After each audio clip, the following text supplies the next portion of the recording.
afternoon, everyone, and welcome to the afternoon session of the 6th Research Congress, Day 2. I hope that everyone had a good lunch, or for our presenters, perhaps you took the opportunity to check on your presentations for this afternoon. That's just fine. I hope you grabbed a quick bite or two. And earlier, before we took the afternoon break, Professor Esquivel promised everyone that we would go back to the question and answer portion for the first round of presenters earlier. So I trust, Professor Esquivel, you are ready with the Q&A portion, and hopefully you had a good lunch yourself, ma'am. Yes, Ma'am Camille, good afternoon. Welcome back, everyone. Yes. Okay. I hope everyone had a good lunch and is becoming more and more interested to listen and learn from our sessions for today. So let's now proceed with the question and answer portion based from the four presenters of Group 1. So again, I will still serve as the moderator between the paper presenters and the audience to ensure the smooth conduct of this session. So let's now open the floor for any questions. As what Sir Vincent have posted in the chat box, you may use the raise hand icon or type your questions in the chat box so that we may be able to recognize. And we also request those who will be asking questions to identify the presenter you wish to address your questions, your comments, or whatsoever that you wanted to share in the plenary. Thank you. Let's begin po. Anybody who has questions?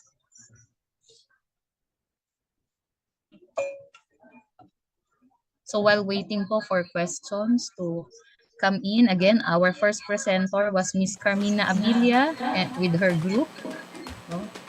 And yeah, there is already a question from Sir Edric Espiritu. Yes, sir? You are recognized po. Okay. Hello, good afternoon. Good afternoon. Good afternoon po. First of all, I would just like to commend the first batch of presenters that we had the morning. I would specifically like to ask uh, the one who discussed about the Socratic method. That's the second presenter. Care of Yes. Professor Joy Pascual. Go ahead, sir. Okay. I would as a student myself during the pandemic, we were told third year college, and the Socratic method has been, shall we say, one of the adversaries of every student, because you will have recitations, and if you fail to recite, you will have to stand up for the duration, and so and so. And sometimes, if you won't recall the uh, required answer to be answered, of course, it would leave a self-embarrassment. So I would just like to ask Dr. Pascual, how can we make the Socratic method very interactive, which to the point that it will be appealing, more appealing to the students, and not to be feared? Because I know Socrates is one of the greatest proponents for dialogue, and we do understand that the dialogue is very important in the 21st century pedagogy. So how can we befriend this, and how can we make the most out of this? By the way, thank you again, and have a great day ahead. Thank you, thank you. Thank you, Sir Espiritu. Ma'am Joy. Hi, Andrew. Good afternoon. I hope you can hear me. By the way, I'm not yet a Yes, doctor. ma'am, you're audible. Yes, you can just call me Miss Pascual, Sorry, Edric. sorry. Thank It's you. okay. So that was a great question. Actually, I always tell my students to always think of Socratic method as like having a great conversation with friends. So the difference kasi with Socratic method is the discussion is intellectually engaging, since there is a specific concept that they need to discuss with each other. So it's important that you come prepared. So take a moment, Edric, to dive into the material, so think deeply about your topic, okay? Then also you could imagine that you're like just sitting maybe in a coffee shop. I think you are in a coffee shop right now. So you're just going to share your thoughts with your classmates. At the same time, it's important to listen as well to the ideas presented by your classmates. So don't overthink, just engage with the conversation, just go with the flow. And that's one of the best way in participating actively in Socratic seminars or any kind of Socratic method discussion. Thank you for your question, Edric. I hope I answered your question. Thank you. May I add to the reply just for a short, if time would still allow, Miss Moderator, Can we repeat that, sir? You are asking if if I can make a follow up a or follow-up question. Go respond. ahead, sir. Sure. Mhm. Um, yes, actually, I came from UST, and UST innovated various apps such as the Wheel of Names, the digital shuffling of index cards, and the like, which in a way help in engaging. And I do like the fact that the presenter acknowledged the importance of dialogue, given that most students like me are very anxious when our index cards get shuffled, and when we get picked. Even in law school, I can perceive. Um, so like how can we maximize the use of applications such as what I've mentioned, so that or are there any other manner to further engage with the students? Thank you, and I'm sorry if I ask again. No, I really found this very interesting, just like the others. And while having my lunch here at Diamond Hotel, it's really nice. It's really nice listening. Thank you so much, and have a good day. Thank you, sir. Ma'am?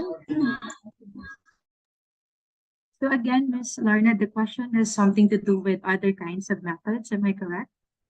In Yes, engaging the yes, that's students? correct. Yes. Mm-mm. Ah, okay. Mhm. So since my focus has been on Socratic method recently, in my classes, I can't think of any kind of methods right now, Edric, to engage my students into my discussion, other than maybe utilizing the features of different applications, like for example, the quizzes, the Kahoot. So there are so many tools that we could utilize in order to engage the students in discussion, most especially if our goal is to stimulate the critical thinking and the engagement of the students. But remember, Edric, for the Socratic method, there's really no right or wrong answer in the discussion. It's all about enjoying the journey, exploring the different perspectives. That's the most important thing that we have to consider in this kind of method. Thank you so much.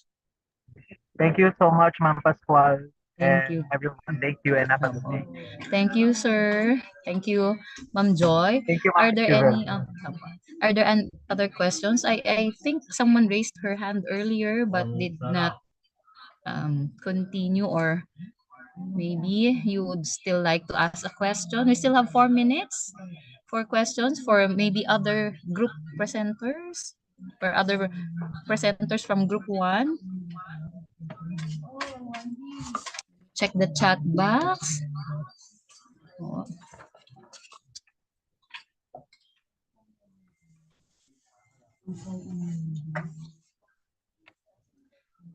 So again, we had 4 presenters earlier, guys. So yes, we have 3 minutes remaining. So again, we had presenters earlier from IIHS about their correlational study on academic organizational performance of student leaders. And then we had also the presentation from the lived experience of registered nurses on the use of electronic medical records. And we also had the presentation of the mental health strategies in online learning. of physical science, and of course, the Socratic method, the effectiveness of the Socratic method in promoting student engagement and critical thinking. Baka po may gusto pang humabol na questions. Yes, again, Sir Edric Espiritu is asking. Okay. Yes, hello. Good afternoon again. May I request the presenter on the mental health? Uh, Good afternoon, ma'am. I would just like to ask Sure. how we all know that because of the pandemic, asynchronous method of instruction had emerged. But of course, we cannot deny that this has been sort of an opportunity for the students to, uh, pardon me, but to slack off, to become complacent. So, in as much as we recognize the, the, the power of asynchronous classes, how can we still make this at par with the expected learning competencies based on the teaching load being set? Thank you so much. Thank you, sir. Sir Edric, medyo naka-landscape ka ngayon. Opo. So, yan. Okay, go ahead. Go ahead, the last presenter to answer the question. Go. I'm so sorry, sir. So I wasn't able to catch your question. Can you repeat it one more time? Oh, I'm so sorry. Okay, good afternoon. So my question is, how can we ensure that when teachers hold asynchronous classes, uh, how can they how can they ensure that the competencies that are being expected to be imparted, sorry, to the students would not be compromised, since we know for a fact that sometimes when teachers say that okay, we have asynchronous classes, most likely the students would not be able to take it seriously because they're not being monitored that much, just like in the synchronous classes. So how can we ensure that asynchronous classes would still meet the expected competencies that should be taught within the calendar of teaching? Thank you. That will be my final question. Thank Thank you. you, sir. Maybe you could give the students some activities that is actually with deadlines. If they were able to comply, then it means that they were able to at least do whatever you tasked them to do. I think that would be all. Thank you. Thank you, sir. Yes. Thank you, Ma'am June. Okay. We still have one more questions from the chat box from Sir Vincent Barcelona for the presenters from the Institute of Nursing. Okay. Is the electronic health record already in use in the country? So, Miss Abilia earlier to answer the question. Thank you again, Ma'am June and Sir Edric. Excuse me, ma'am. I don't think I'm the one presenting for the Institute of Nursing. I'm from the IIHS, ma'am. Sorry. Sorry, ma'am. Sorry. Sir, sorry, Ma'am Abilia. I stand corrected. It should be Sir Vicente Bello. Sir, the question is addressed to you. You can also like reply in the chat box po. Sorry. According to, yes, opo. Is it already Yes, so, available, opo, in the country? so good afternoon po, Sir Vincent. Yes, it's been being used na po in the Philippines, but again, based on our research study, we focus the scope of limitation of our research studies in the 4 hospitals on the Philippines, so Hospital A, B, C, D. Di ko alam kung pwede pong banggitin, pero on that note po, Hospital D is being used po, nagda-transition po sila from paper-based to EMR. So, ayun po. I hope na answer po So yung there is question. already, yes, there's Yes po. already an attempt really to use it, but not maybe in a full scale basis. They're starting to use it. Okay. Thank you, Sir Bello. I think our time for the Q&A for Group 1 is already up. So thank you very much to all presenters again from the IIHS, ION, COS, and CAL HSU. Thank you very much po.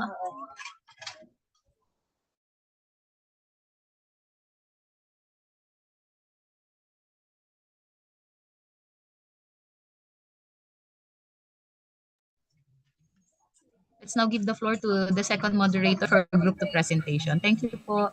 That's correct. That's correct. Just a few reminders before I call on the moderator for the second group. So, just a few house rules. Each presenter will be given exactly 10 minutes to present their paper. Once called, introduce yourself and your co authors. If applicable, then immediately proceed to the paper presentation proper. A 10-minute open forum shall happen after the last presentation of each group. Please be mindful of the time to give equal opportunity to all presenters and topics of discussion. And on that note, please allow me to introduce the moderator for Group 2, Professor Shirley Amutan. Ma'am.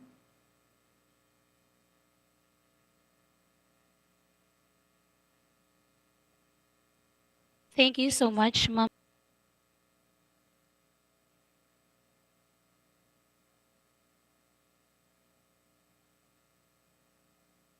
I see. So, apologies.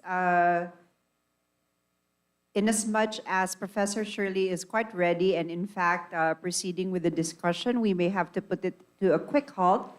We're just working on some technical difficulties and we appreciate your patience as we work on these. Work on these. Truly a VUCA world for all of us and kindly allow us a few minutes to work on it. Thank you also, Professor Shirley, for your patience.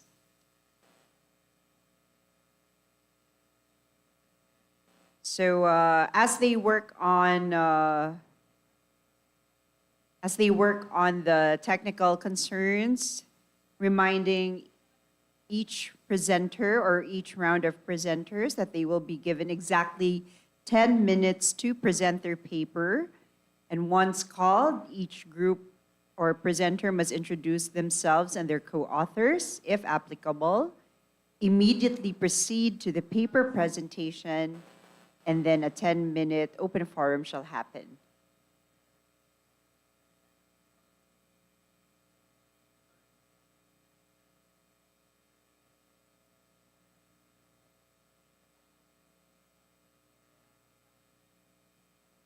Somebody messaging that in the chat.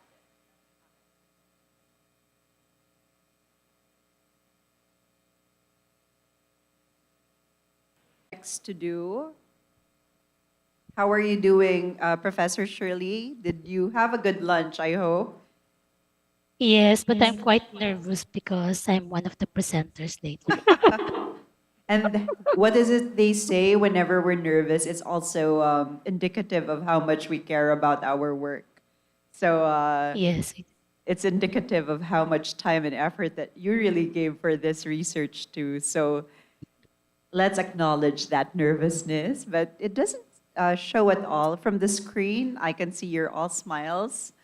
So you've Thank masked you. it rather successfully.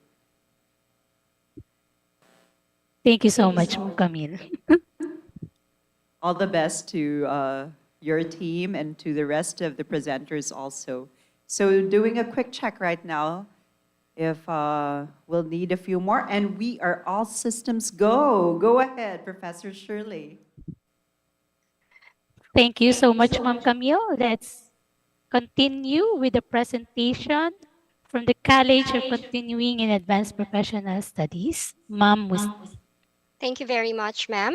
Again, my name is Mrs. Jazel Mandapat Musni, and I am from the College of Continuing Advanced and Professional Studies. And my research is entitled The Relationship of Academic Stress, Health Risks, and School Performance Among the Highly Homogeneous Students of a Public Secondary School, a basis for academic stress awareness program for students. So in psychology, stress is defined as a feeling of strain and pressure. It is the body's reaction to any perceived threat. Small amounts of stress may be desired, beneficial, and even healthy, for it plays a factor in motivation, adaptation, and reaction to the environment. However, when stress becomes excessive, it may lead to unwanted physical effects, such as an increase in the risk of stroke, heart attacks, ulcer, and even mental illnesses such as depression and anxiety. And students are not exempted from these health risks when confronted by what we call academic stress. Academic stress is any stress which results from the combination of academic related demands that exceed an individual's adaptive resources. Academic stress has become a problem perceived to be widespread across countries, cultures, and ethnic groups, and it's observed to be quite severe in Asian countries. Therefore, it's a phenomenon that must be viewed in its context. In India, a teenager was arrested after allegedly killing a 7-year-old schoolmate in the attempt to delay an impending test and parent-teacher meeting. It was further mentioned that Indian children face intense pressure to score good grades as parents place much prestige on academic achievement. This, according to experts, has aggravated stress and mental illnesses among teenagers. In 2015, nearly 9,000 students in the said country committed suicide. Health experts link this phenomenon to difficulty in coping with the pressure to succeed and struggling to accept failure in examinations. In the Philippines, an open online poll conducted by CNN in 2017 showed that around 23% of the 200 respondents identified job or studies as their main source of stress. This backs up the findings of the research conducted by Tristan Yuvienko, a student of the University of the Philippines in 2012. And in his comprehensive study on mental depression among college students in Metro Manila, 96% of the 135 student respondents aged 16 to 25 or 16 to 24 reported having experienced episodes of moderately intense to very intense depression during their stay in their respective universities. The major cause of their depression was identified to be academic work. So the researcher, being a teacher and also an advisor of highly homogeneous sections for consecutive years, has observed that even learners who are perceived to be intellectually advanced than the rest of the body are not relieved from experiencing this phenomenon. This is made apparent by the consistent complaints of parents or guardians during parent-teacher meetings about their children lacking sleep due to studying, accomplishing assignments, and spending time in grouping activities. In addition, there are reported self-harming incidents among students yearly. The school's guidance counselors also observed an increase in suicide attempts and self-harming incidents among students over the past years. And also, students from high homogeneous sections resort to skipping classes for days or even weeks and requesting to get transferred to heterogeneous sections to avoid academic stress. So this study was designed or was made to answer the following questions. First, what is the prevalence of academic stress among highly homogeneous students of a public secondary school in terms of the following: pressure from study, workload, worry about grades, self-expectation, and despondency? Second, to what extent do students experience health risks due to academic stress, which are indicative of emotional states such as anxiety, depression, and general stress? Third, is there a significant relationship between academic stress and health risk? Fourth, how do the highly homogeneous students perceive the impact of academic stress to their school performance? And fifth, based on the findings, what mental health wellness program may be developed to minimize academic stress? So this study utilized the descriptive method of research, and to gather data, the researcher conducted survey and interviews among 459 students from high homogeneous sections under the STEM and the EBEC curriculum of the Pitago High School in Makati City. I used two standardized psychological tests, namely ESSA, or the Educational Stress Scale for Adolescents, which measure factors like pressure from study, workload, worry about grades, self-expectations, expectation, stress, and despondency. The second one is the Depression Anxiety Stress Scales, or 21, or DAS, which measures depression, anxiety, tension, and stress of the students. Also, for the qualitative aspect of the study, I conducted interview, and the questions are centered on the student respondents' perception on the impact of academic stress on their school performance. The treatment used were frequency distribution and percentage, mean, standard deviation, Pearson product moment correlation. And the results showed that respondents agree to pressure from study as a cause of academic stress. This is the same with workload, worry about grades, and self-expectation. These four are positively identified by the students or respondents as causes of their academic stress. However, only despondency yielded a result of neither agree nor disagree. Another findings is that students perceive experiencing anxiety as a health risk due to academic stress. So there's a correlation between anxiety and academic performance.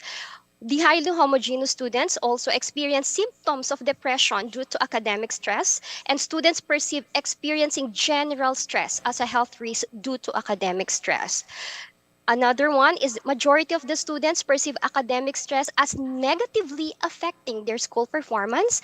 And the last one, there's a significant relationship among students' prevalence of academic stress, school performance, and health risk. So, based on the findings, the following are the recommendations made. First, to educate students and other educational stakeholders on academic stress, its causes, effects, and the coping mechanisms applicable through the implementation of academic stress awareness program. Second, to assess the prevalence of academic stress annually. Third, to modify teaching strategies by the teachers to create an enjoyable but effective learning experience. And last, the fourth one is to provide more recreational activities for the students. Last is to conduct more research on the subject. That ends my presentation. Thank you very much.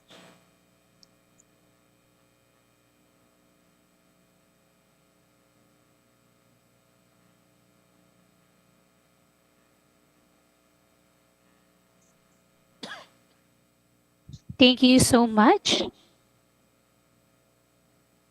For our first presenter, we will now proceed to the second paper presenter coming from the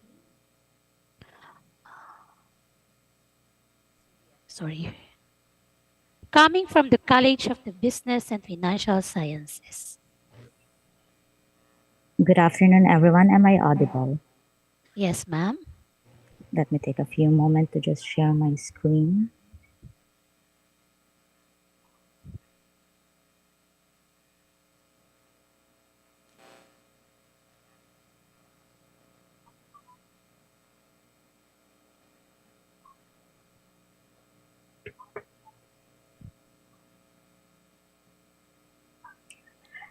Okay, so in the digital age, anyone can be an online content creator, wielding the power to influence the buying behavior of Generation Z and shape the landscape of modern marketing. So, good day, everyone. I am Lorwine Aviela San Pedro. Together with me are my groupmates, Miss Olga Sangat, Miss Andrea Pauline Sarinas, and Miss Jane Carla Salamanque, to present their research entitled Online Content Creators, an assessment of their influence in the buying behavior of Generation Zs. So we aim to examine the role of online content creators in shaping the consumer choices of Generation Z, shedding light on the evolving dynamics of consumer behavior in the digital age.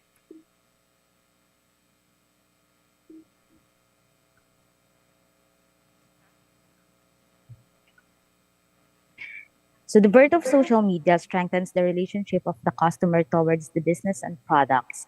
Online platforms have become a crucial aspect of consumers' everyday life, because it enables them to interact and discover more about a particular product, business, or brands.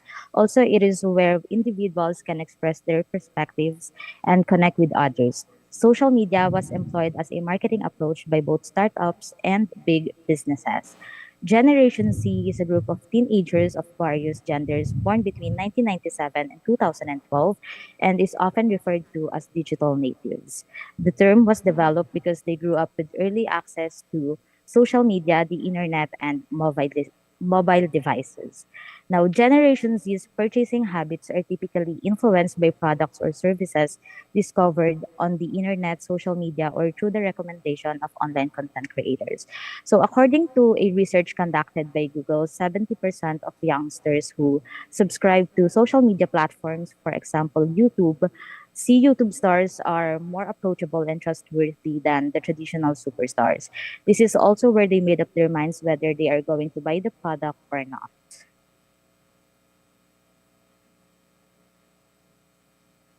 Thank you for that wonderful introduction, Lorraine.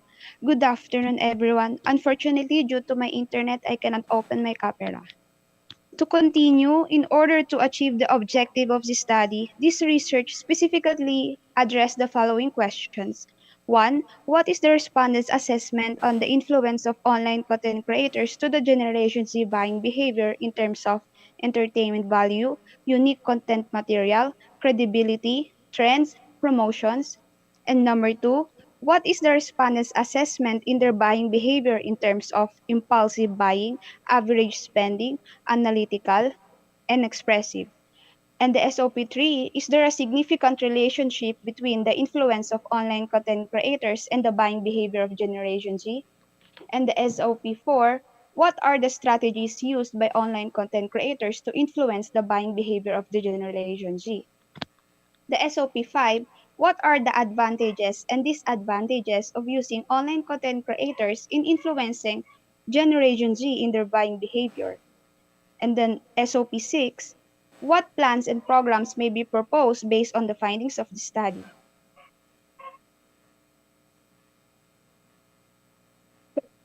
Um, for the hypothesis, our null hypothesis is there is no significant relationship between the assessed influence of online content creators and the buying behavior of the Generation Z.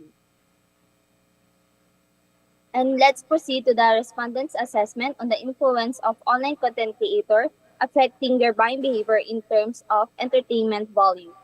In table 1, the data reveals that the statement it is likely to stay in Gen Z's mind when a brand or product is promoted in an entertaining way got the highest weighted mean of 3.39 and verbally interpreted as strongly agree. This means that Generation Z's buying behavior is affected by the entertainment value carried by an online content creator.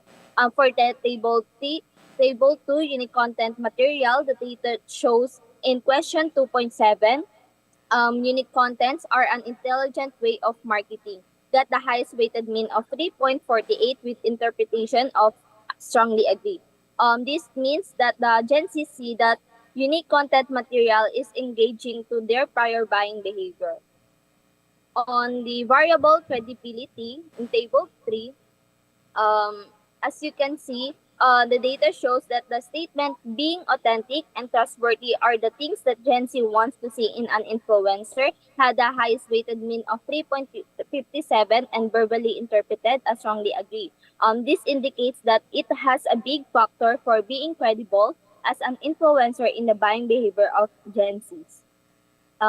For the table 4, the findings show that question point 4.1 social media platforms such as TikTok, Facebook, YouTube, and etc. are more convenient for Gen Zs to use. Got the highest weighted mean of 3.65 with the verbal interpretation of strongly agree. This indicates that the Generation Z's buying behavior is varying because of the trends and the ease of access to online platforms. And for table 5, the data reveals that the statement, I buy more products online when they have free shipping fees, had the highest mean of 3.50 in promotion and verbally interpreted as strongly agree. This means that sales promotions are that um, are an effective way to drive Gen Z's purchasing decision. And overall, the data gathered shows that credibility got the highest overall weighted mean compared to other factors that online content creators use to influence the buying behavior of Generation Zs. And this implies that for the respondents, credibility is the most influential among the other factors, as the first thing they look for is the content creator's authenticity and transparency.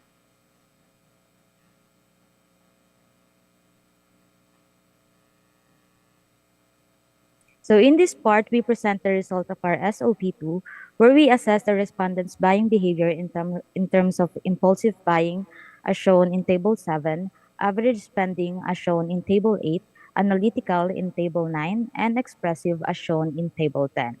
And in Table 11, it is the summary of respondents' assessment on their buying behavior based on all the variables that I said, and we can clearly see that three of the variables, namely expressive, analytical, and average spending, got a verbal interpretation of strongly agree, but among them, expressive got the highest weighted mean of 3.38, which implies that respondents are mostly expressive buyers as they always take into account a product's performance, seller's reputation, and excellent customer service when making purchasing decisions. Now for the SOP3, which is there a significant relationship between the influence of online content creators and the buying behavior of Generation Z? For this problem, we use Pearson's correlation coefficient for calculating the correlation between the independent variables and dependent variables that can be seen in the table 12, table 13, table 14, table 15, and table 16. And based on the results, the p-values are greater than the significance level of 0.05, revealing moderate correlations between the influence of online content creators as to the buying behavior of Generation Z, revealing no significant relationship upon accepting the null hypothesis. For the SOP4, strategies of online content creators that influence Generation Z in their buying behavior. As you can see in Table 17, positive imagery and content on social media accumulated the highest weighted mean of 3.69 and verbally interpreted as highly influential. So it indicates that when an online content creator has a good reputation and make positive content on social media, respondents are more encouraged to follow and trust them. So for the part 5, the advantages and disadvantages of using online content creators in influencing Generation Z in their buying behavior. In Table 18, it shows that question 18.1 effectively reaches target audience, has the highest weighted mean. It reveals that the respondents strongly agree with the statement that the businesses must collaborate with digital influencers for effective marketing and engagement with the younger generation. For Table 19, based on the results, it shows that question 19.3, wrong influencer partnership might damage your brand. With the highest weighted mean of 3.45, it means that choosing the wrong influencer can be a major drawback for a brand as it puts the brand's reputation and equity on the line, potentially causing long-term disruption. So now let's move on to the conclusion. So in summary, the research findings reveal that credibility holds the foremost influence among the 5 factors employed by content creators to impact the purchasing behavior of Generation Z. It means that when choosing a brand, this young generation places a high value on authenticity and reliability as they want genuine feedback and suggestions from people who have similar experiences. However, the findings indicated that participants continue to acknowledge that they were influenced by additional factors like trends, promotions, unique content, and entertainment value. Furthermore, according to the data analysis about this young generation's buying behavior, the respondents are expressive buyers since they give importance to the product quality and reputations of the seller. Moreover, the buying behavior of Generation Z changes based on the factors and characteristics of online content creators. So this study concludes that the influence of online content creators has a substantial impact and relationship on the purchasing behavior of Generation Zs that are demonstrated as moderate correlation. However, in the sample size of 150 respondents from Guadalupe, Nuevo Makati City, data reveals that there is no significant relationship statistically between variables under them. Therefore, failed to reject the null hypothesis.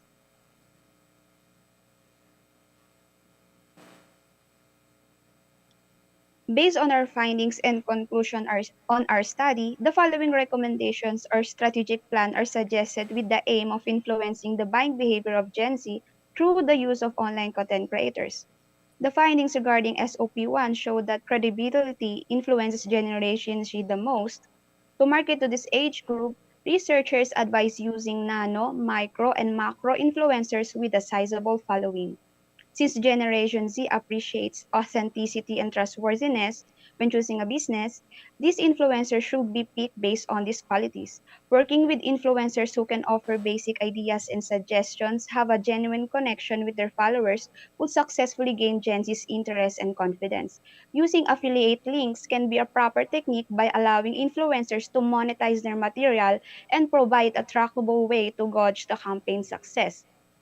Furthermore, it's crucial to provide advertisement materials that are concise to satisfy Gen Z's preference for brief and original content. The findings in SOP2 I'm sorry, the time is already up. I would like to cut you for a while. Thank you for your presentation. For the third paper that will be presented is from the College of Business and Financial Sciences as well. Hello, good afternoon. Am I audible? Yes, ma'am, you are audible. Hi, good afternoon once again, everyone. So, me and my group, by the way, my name is Shane Maria Sanyas, and we, together with my group, Miss Marcy Canapi, Miss Jamaica de Chavez, and our respected professor, Dr. Ferdinand Piano, we are going to present to you our research study entitled the work from home setup of customer service companies and assessment of its impact on service quality standards. So our study attempts to better understand the two factors. The first is the work from home environment and its effects on service quality. This study primary objective is where to assess the benefits and significance of work from home arrangements, as well as whether or not they maintained the same level of performance as when they were still based in the office. Next slide, please. Thank you. So to begin with our introduction, traditional working arrangement have changed over time as a result of factors affecting the environment.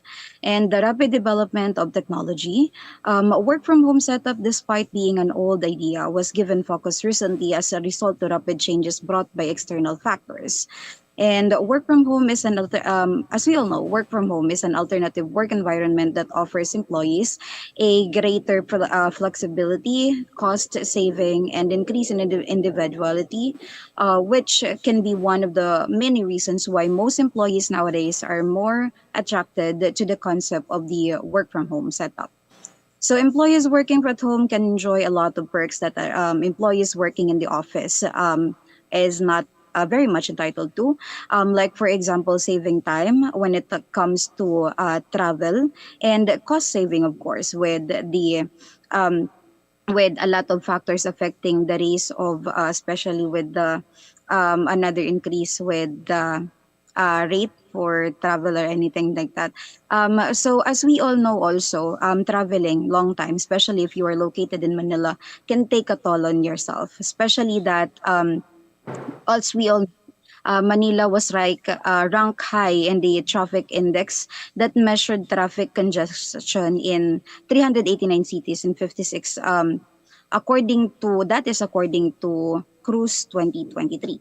So on the average, it took 27 minutes for Filipinos to travel 10 kilometers in Metro Manila, based on the 2022 findings of the TomTom Traffic Index. So, and to move forward.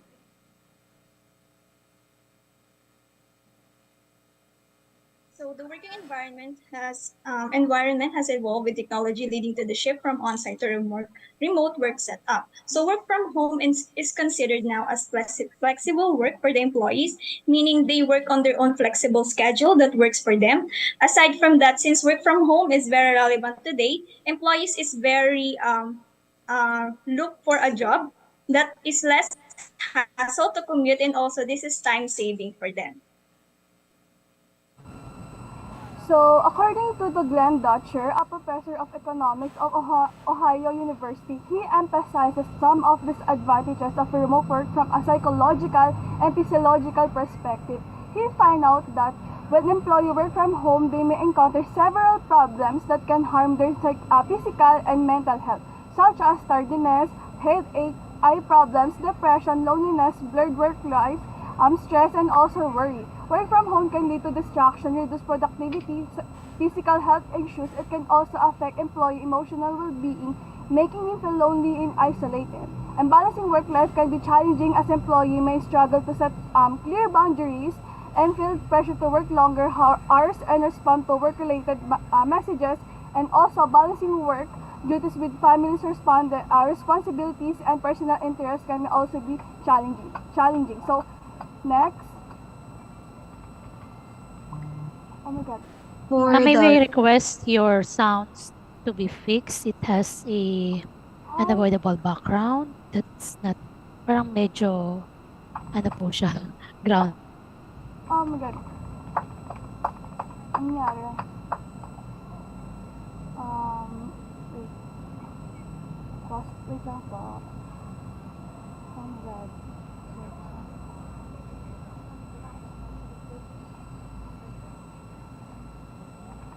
Ayun na siya. Wait.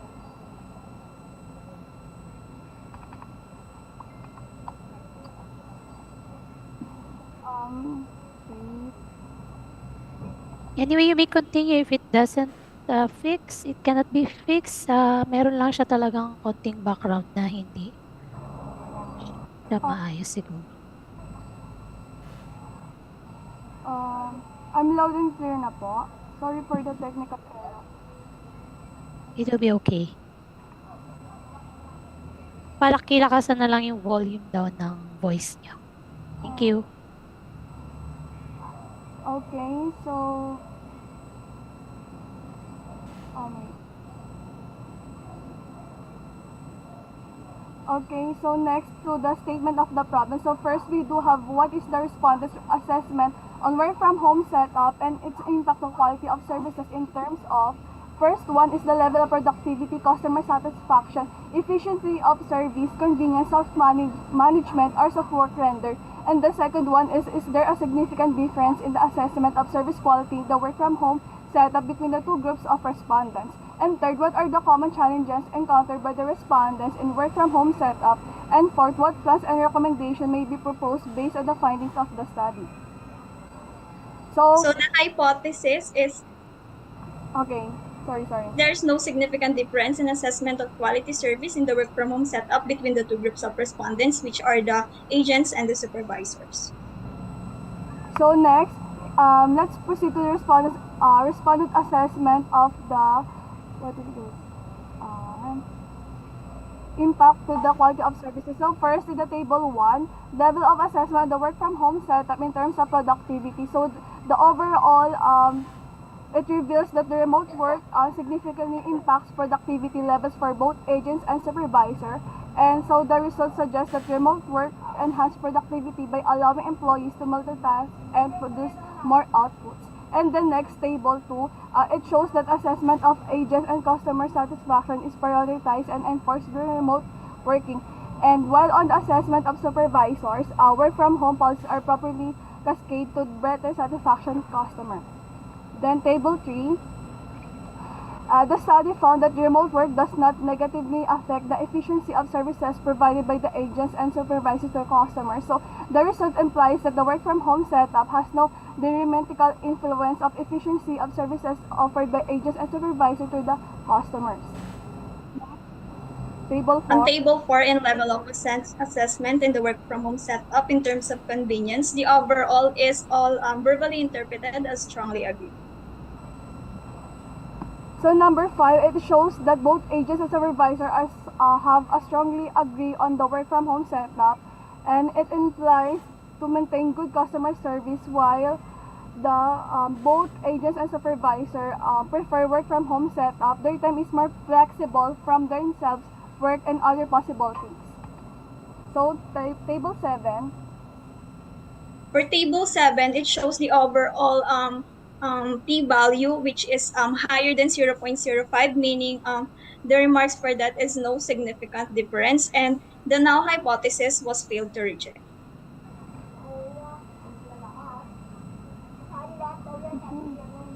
So for the table 8, for the agent, the lack of focus is ranked first as the common challenges encountered by the respondents in the work from home setup, followed by the background noises and limited space at home. For the supervisor, limited space at home is ranked at first, and followed by the lack of focus and background noises.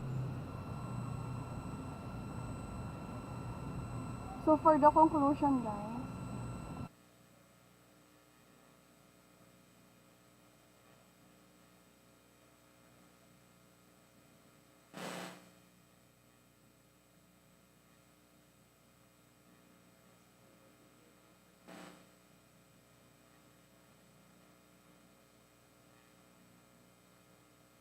Yes, ma'am, you may continue. You still have 1 minute left.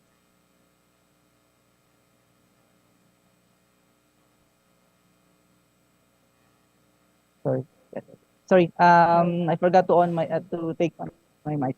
So for the conclusions, to address the issues cited in the study, including effectivity and efficiency in the workplace, as well as the inconveniences of employees in commuting from and to the other workplace and to their workplace due to traffic, the following conclusions were drawn.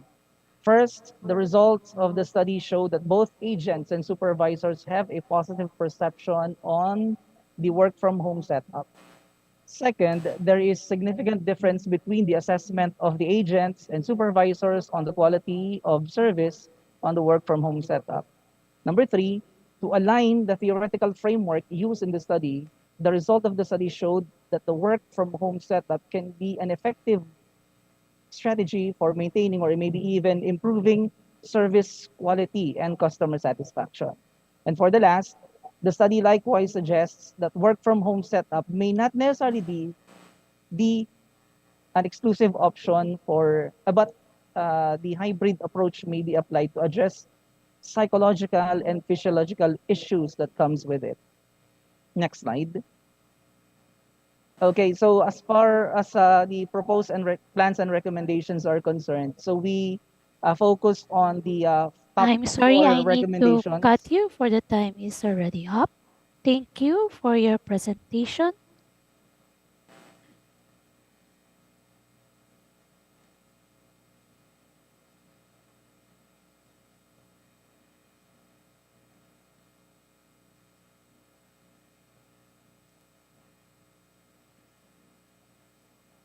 Professor Shirley, we don't hear audio on your end. I'm sorry.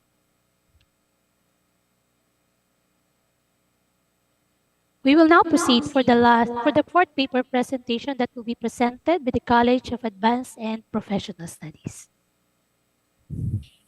Okay, good afternoon. Thank you.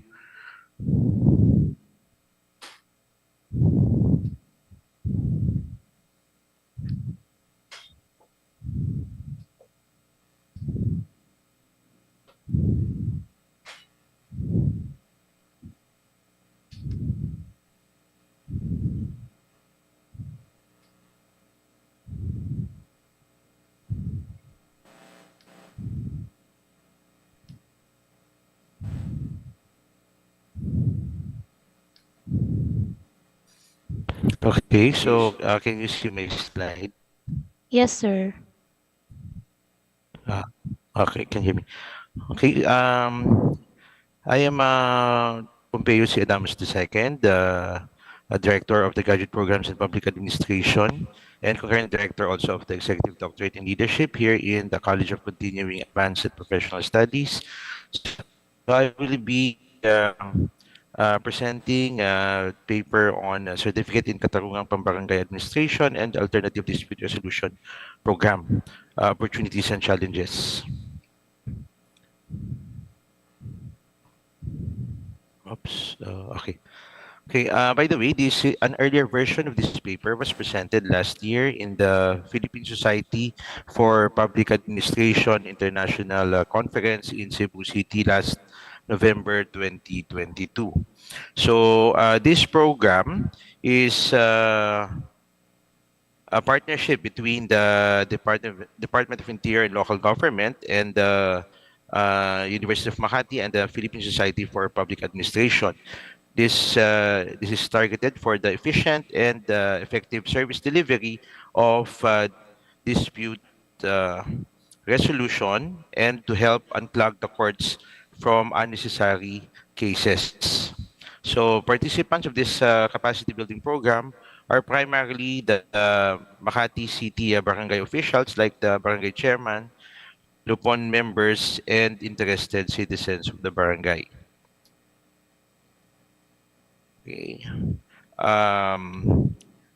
So as of now, we have already uh, four seasons wherein you have um, several batches no, of 40 participants. This is a 4-week course, usually held on Saturday and Sunday, or every Saturday's hold 8 Saturdays. Okay, so the statement of the problem. So we have the following questions. So what is the status of the implementation of the SICAPADR program in terms of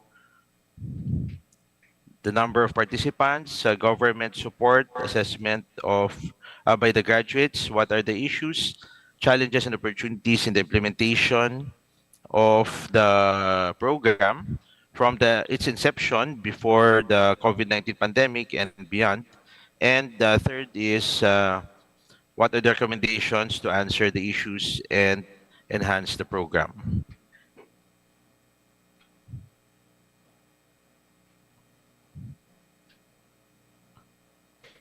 Okay, as to the framework, we have first the SDG 16, Sustainable Development Goal number 16, which is peace and justice.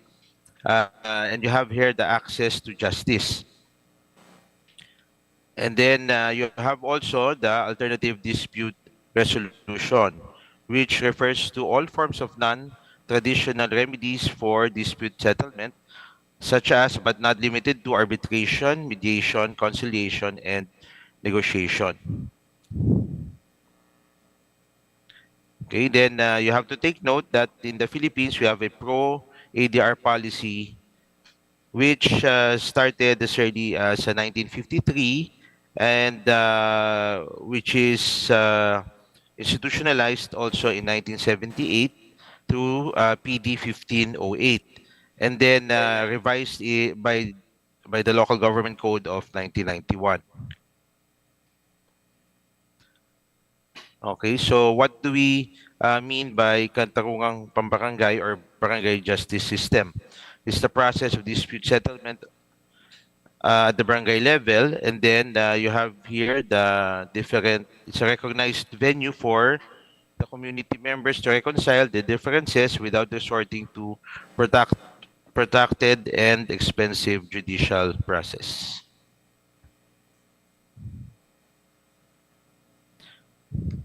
Okay, then we have different studies which resulted to varied conclusions. We have the slight effectiveness of the lupon. We also have the all the time effectiveness in the performance of the lupon, and also those which are beneficial to the community. Okay, the framework. So we have the input, process, output framework.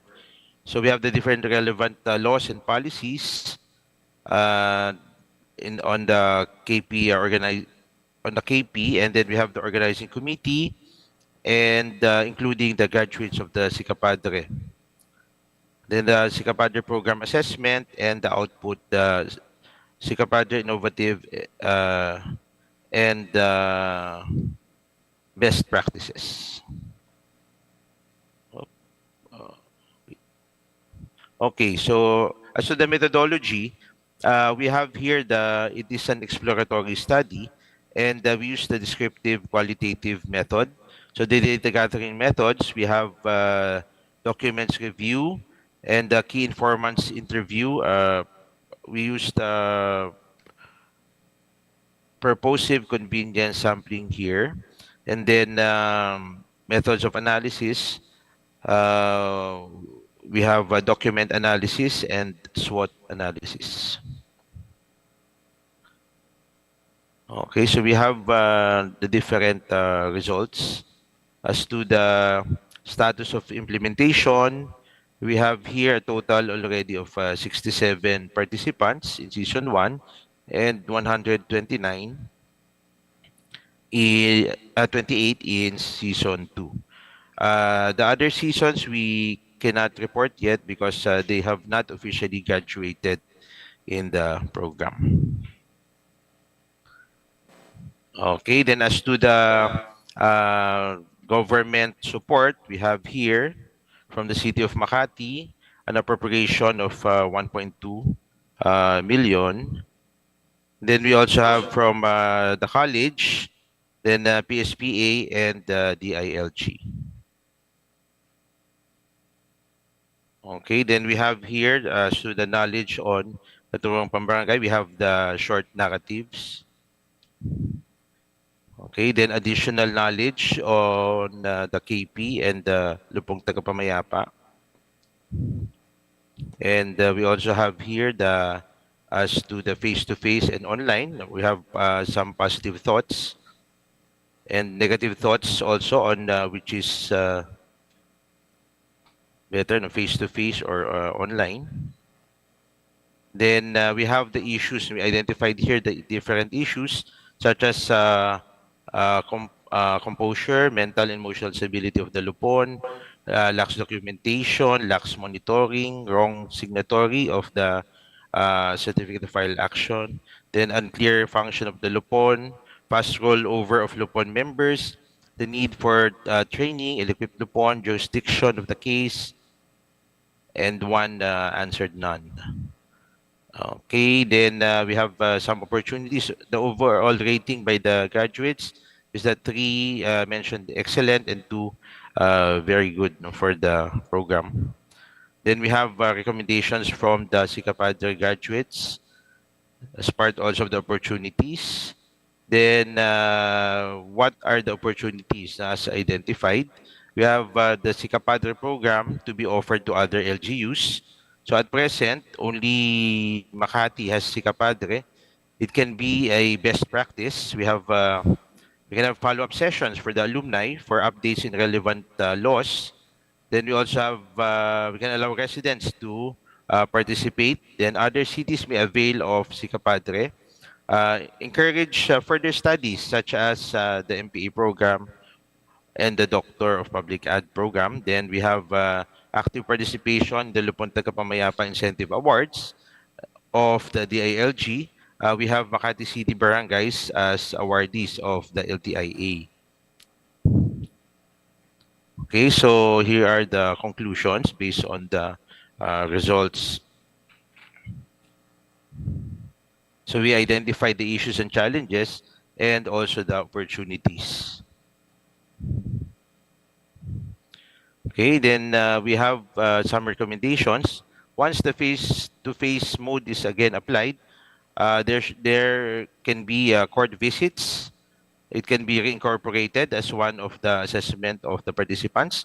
Court observation and visit should also be continued. On the online mode, we have continued assessment and benchmarking. And there should be a simple evaluation of lecturers. As the number of our participants increase, SICAPAD can be introduced also to other cities and provinces. So these are my references. Okay, thank you for your time. Thank you so much for presenting your paper, sir. For the last presenter, I will be presenting the last topic. Let me share my screen.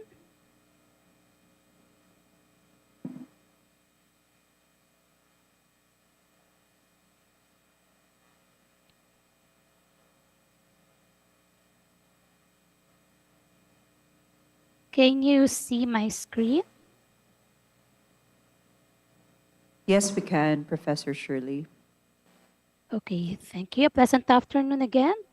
My paper is about halal food level of acceptability as perceived by selected non-Muslim students, faculty, and administrators of selected colleges and universities in Taguig City, basis for curriculum enhancement for hospitality management.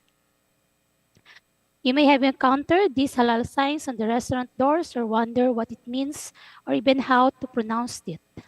Halal means in Arabic means permitted or lawful. Halal foods are foods that are allowed under the Islamic Dietary Guidelines or Quran.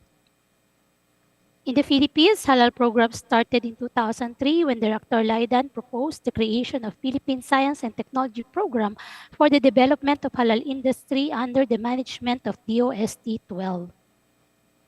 The Philippine Halal Export Development and Promotion Act, also known as Republic Act 10817, was signed in 2016 in order to provide a comprehensive plan for the development and promotion of halal products for export. Despite the fact that the food has long been available in the country, Filipinos still don't comprehend halal cooking and all its various components. For Muslims in the Philippines as well as tourists, it's still difficult to find authentic halal eateries, especially in Metro Manila. For the academic sector, the Commission on Higher Education CHED Memorandum Order Number 62 Series of 2017 requires the revision and updating of BS Tourism Hospitality Management curricula. The order aims to incorporate the cultural heritage, culinary practices, and consumer customary living into the tourism and hospitality industries. The De La Salle University College of St. Benilde made halal focus on their studies in their students' thesis. The University of the Philippine Institute of Islamic Studies and Mindanao State University are both implementing halal programs for their curricula. And one of the top state colleges in the Philippines, the University of the Southern Mindanao, has already begun its initiative by incorporating halal knowledge to its curricula, as well as in their research and the development and manufacturing effort. You will notice that the majority of the academic institutions were all related to the Muslim religion. But what about the non-Muslim colleges and universities? This study investigated how non-Muslim and selected colleges and universities such as Taguig City University and Treston International College assess the acceptability of the halal food, considering that Taguig City has the biggest Muslim community in Metro Manila with a population of 18,406 located in Maharlika Village. To address the CHED requirements, including halal cookery or halal cuisine in the curriculum of hospitality management, to help DOST promote the halal program, to encourage non-Muslim stakeholders and economic institutions to adhere to the culture to cater to the needs of the Muslim brothers, and to make the students of hospitality management aware that halal is not only for the Muslim, but it can be applied to how they should prepare food safely, especially that we have Muslim students in our colleges. These are the objectives of my study. The study was anchored in the theory of planned behavior by Adsen of 1989 to analyze the behavior of customers towards halal food.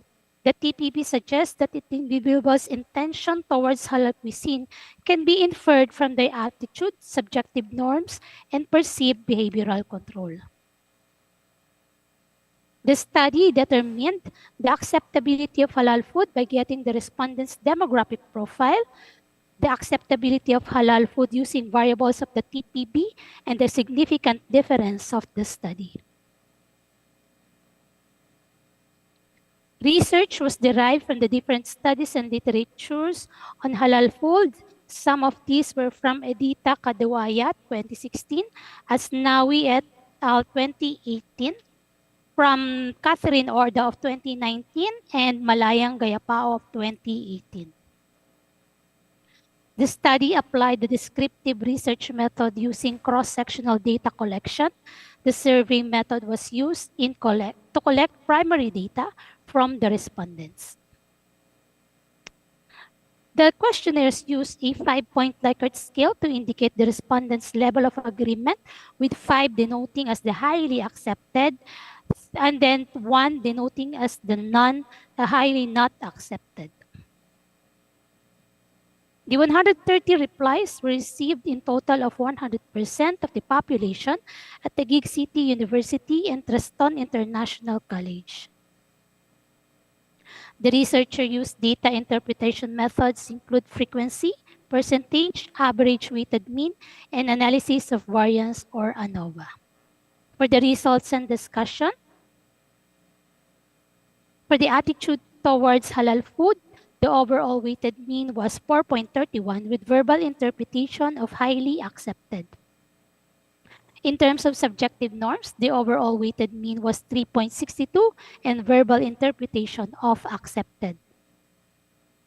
In terms of perceived behavioral control, the result was accepted with the overweighted mean of 4.12. For the hypothesis, the acceptability of halal food as compared to the respondent's profile was not significant for the attitude and intention to purchase and significant for subjective norms and perceived behavioral control. Based on the findings of the study, attitude towards halal food got the highest scale of strongly agree or highly accepted. These conclude that non-Muslim respondents accepted halal food because it is safe and clean. It doesn't matter whether halal food belongs to the Muslim culture, as long as the food is safe to eat, it can be accepted.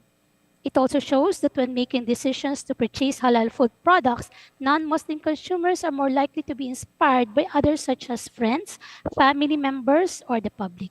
However, there are some limitations related to this research, and one of the limitations of this study only covered a limited number of respondents due to the pandemic that arose last 2020 wherein the study was conducted.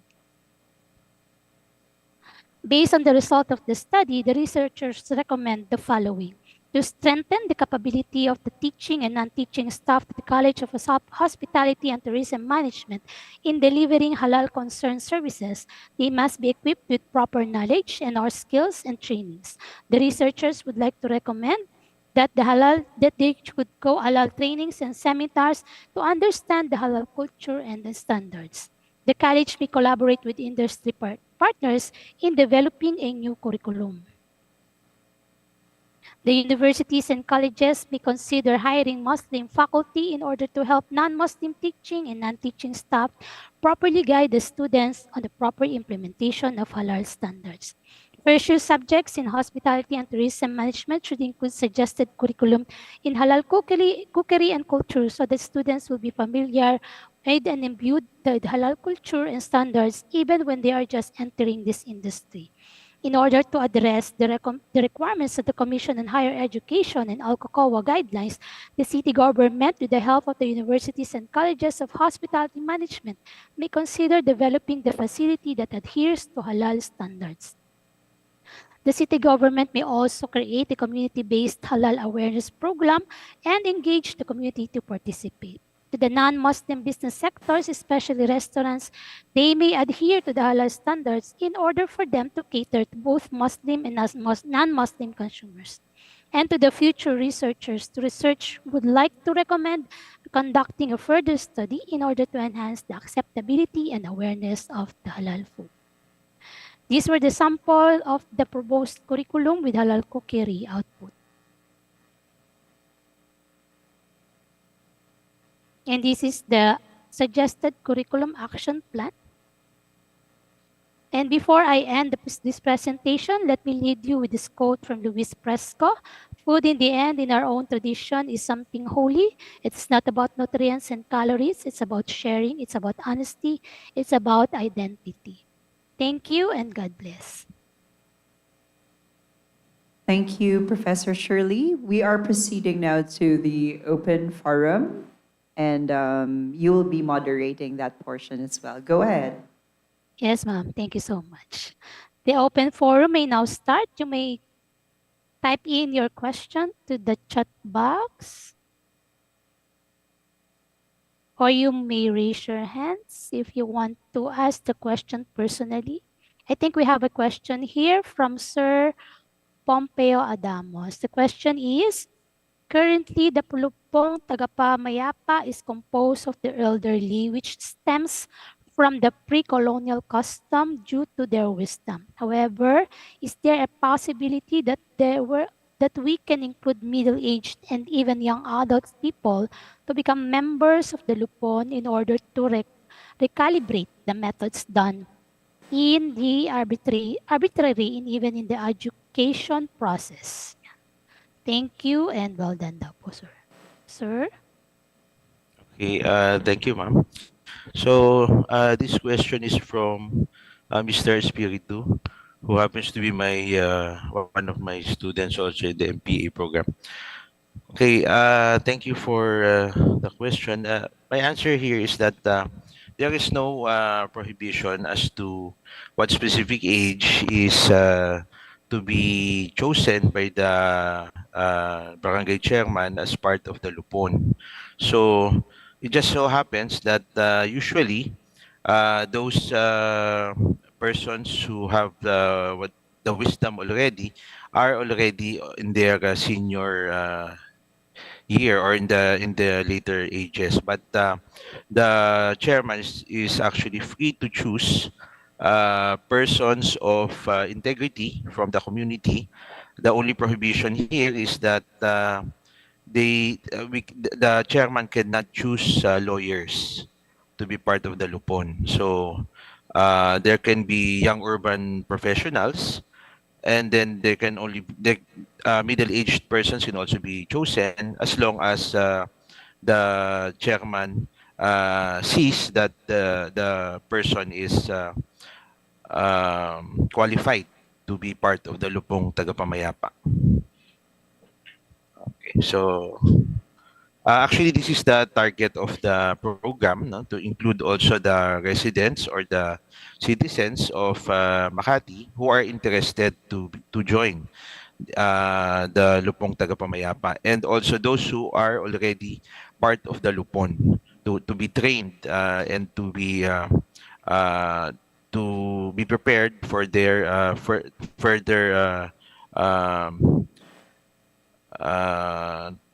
activities regarding the Lupong Tagapamayapa. Thank you. Thank you so much. For another question, for a while. I think we have a question from Sir Florante de los Santos regarding the work from home setup. Although he did not hear the presentations well, he asked for Telecommuting Act. Is it a Republic Act that basically allows work from home setup in the Philippines? Or was it mentioned in the literature daw po? Hello, am I audible? Yes. Yes, it was actually our inspiration in framing the theoretical framework as well as the recommendations for the paper.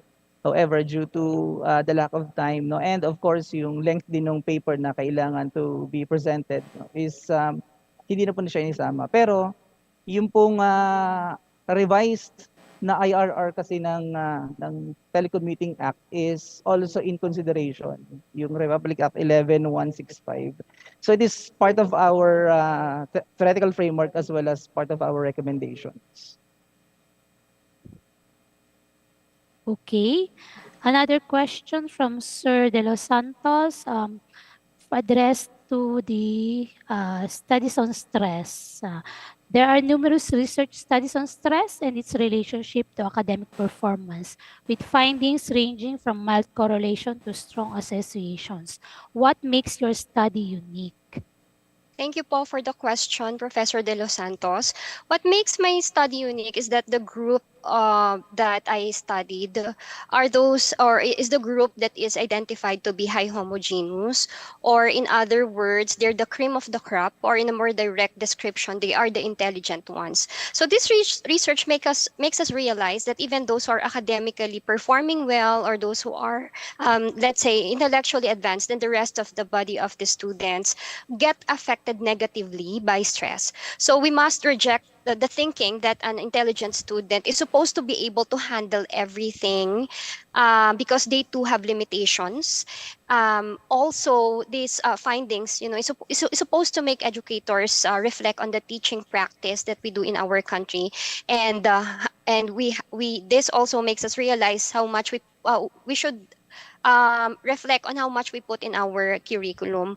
Also, while I was doing this research, I found several good studies on academic stress done in other countries, but not enough in the Philippines yet. So most of the studies also here in the Philippines are focused, most of the studies on academic stress are focused on the college level and senior high school level, but very few on junior high school level. And so I believe that's one of the things that makes my research unique as well. Thank you po. Thank you, Ma'am Musni. Another question from Sir De Los Santos. You said regarding the paper of on Lupon, you said the graduate students were the ones who evaluated the program. Is it? Was there a mechanism used to eliminate bias? Okay, thank you for the question, Director De Los Santos. Actually, what I mentioned here was the students who graduated from the program. So they were the ones who have taken already the Sikapadre program. So to eliminate bias, we tried to randomly choose them accordingly. Then we held an interview through Zoom because during that time it was still part of the pandemic, and then we made sure that they were given a copy of the guide questions. Then we clearly explained to them the objectives of the study. Okay, thank you. Thank you so much. That ends. I think that meron pa po ba? Do you still have questions? We still have 3 minutes remaining.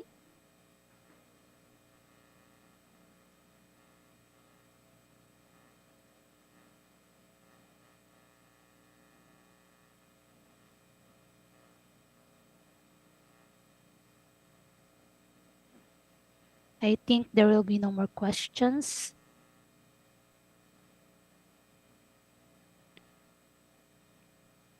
Checking with the tech team, Professor Shirley, Yes. and Yes. so far, all questions sent to the chat box has Yes. been covered.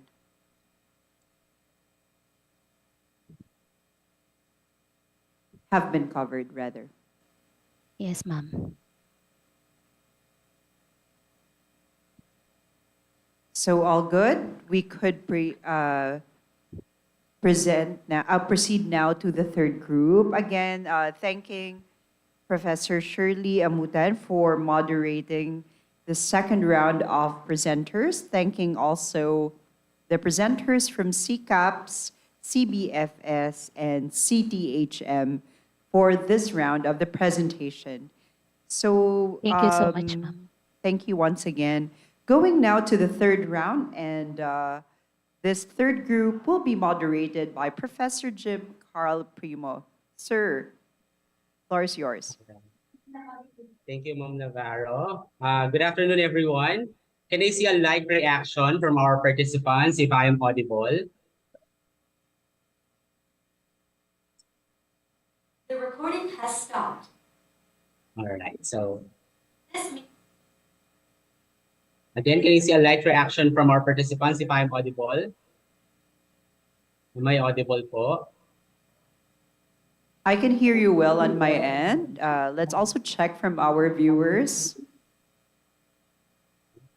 Again, can I see a thumbs up, a live reaction? Audible po. All right, thank you so much. So once again, good afternoon. I am Mr. Jim Carl J. Primo from the Center for Quality Management and Development. But today, I am representing the higher school ng UMak. It is my honor to be your session moderator for Group 3 today. So we have 5 papers to be presented in this session. And before we start with our session, allow me to give you some reminders.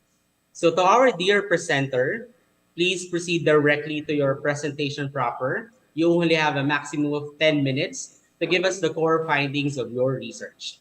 I apologize in advance if I must cut you later once you exceeded with the time.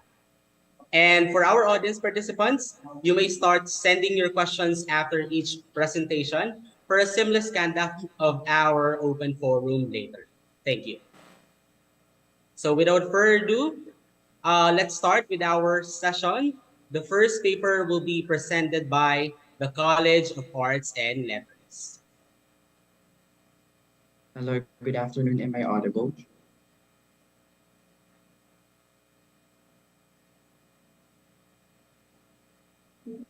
Hello, am I audible? All right, thank you for the confirmation. So I'll proceed now with the presentation.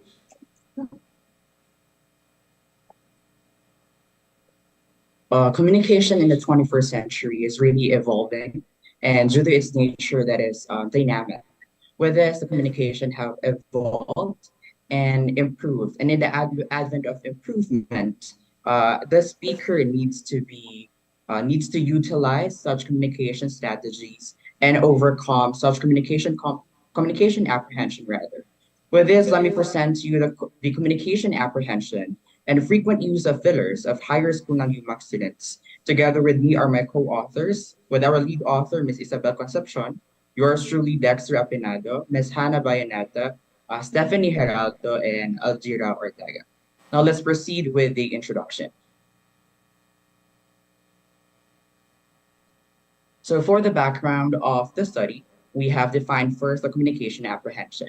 As defined by Makrosky and Beatty in 1970, communication apprehension is an individual's level of anxiety in communication with others, in which it was further discussed by Littlejohn et al. In 2017 that communication apprehension is part of social and communicative anxiety. On the other hand, we have defined as well the fillers. As defined by Dornier and Scott, use of fillers in taxonomy of communication strategies is used as a tactic to fill pauses, stalls, and gain time while keeping communication channel open. Also, it was mentioned by Abdullah et al. In 2021 that fillers is extensively helpful to ESL speakers as a strategy to aid time pressure and help them fill the gaps between their limited resources. Also, increased use of fillers, as mentioned by Sales and Kopok in 2022, that increased use of fillers such as and can indicate higher levels of communication apprehension. With this leads now to our statement of the problem. With the statement of the problem, is there a relationship between communication apprehension level and the frequent use of fillers of the higher school ng UMak or HSU students? What is the student's level of communication apprehension? What is the frequency of the use of fillers used by the students? Is there a relationship between communication apprehension and the frequent use of fillers of the students? What fillers do the students use? What is the level of agreement on the reasons for using fillers as perceived by the students? Last one, what intervention program can be proposed based on the results of the study? As for our hypothesis, there are two, the alternative hypothesis. There is a relationship between communication apprehension and the frequent use of fillers of the respondents. As for the null, there is no relationship between communication apprehension and the frequent use of fillers of the respondents. For our methodology, the research design, we used a quantitative method, correlational design. Next, for our theoretical framework, we aim to discover the relationship, if there is, the relationship between the communication apprehension via PRCA 24 or personal report of communication apprehension and the frequent use of fillers that was designed by the researchers, which is the tally sheet for fillers. With this, if we discover the relationship between the two variables, then we could formulate the intervention program that could result to communication competence. As for the sampling method, we did a purposive quota sampling. 30 HSU students, 10 students each in ABM, UMS, and STEM. The reason being why we got students from the academic track, namely ABM, UMS, and STEM, because they have the tendency to get a 4-year degree course in which some of the courses really involve communication. With this also, the HSU students under the academic track are 18 years old and above. Next is for the data collection. As mentioned, we use the tally sheet for fillers. We ask questions to the respondents. These questions do not require really a technical knowledge or technical information. We just ask questions based on a day-to-day conversation to stimulate a natural flow of communication, because the respondents have the tendency to say something that is rehearsed when we ask them technical questions.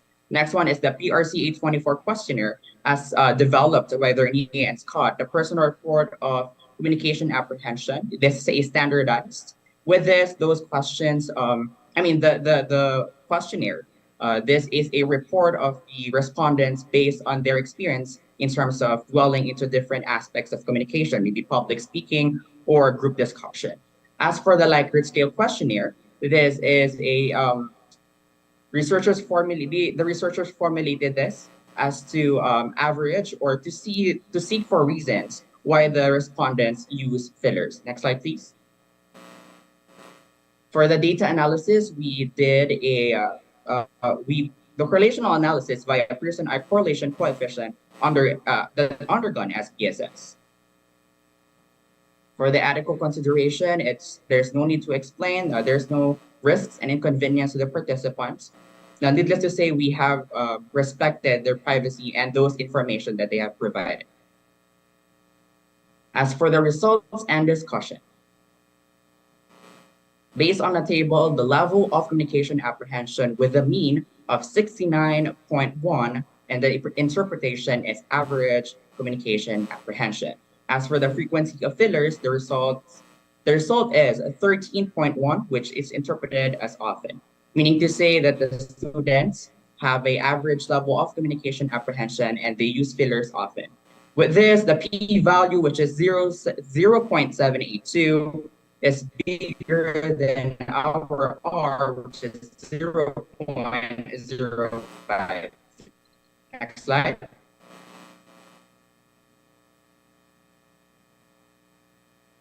With a mean of 61.1, as I have mentioned. Also, the discover, we have seen that there is a positive and very weak correlation based on the results. And there is no significant relationship between the two variables. And the commonly used fillers of the respondents were so, and like. With this, the reason being why the respondents use fillers is that they use fillers to fill the pauses and gain time to think of what to say next. For our conclusion, the communication apprehension is pure trait and pure state, meaning to say that communication apprehension exists depending on the trait and situation of the student. The use of fillers was often in communication to fill communication gaps and aid time pressure. Also, we could that the students' communication apprehension and frequent use of fillers are significantly related. As for our recommendation, provide opportunities for HSU students to practice and promote the development of communication competency.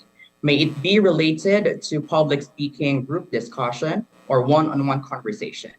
Next is to further understand the existence of communication apprehension and fillers occurrence. With this, for the future researchers, since part of the taxonomy of communication, which is a code switching, based on our results that the communication apprehension and fillers are not related, maybe the code switching could also be related to such related to communication apprehension. With this, code switching occurrence may be further studied and correlated.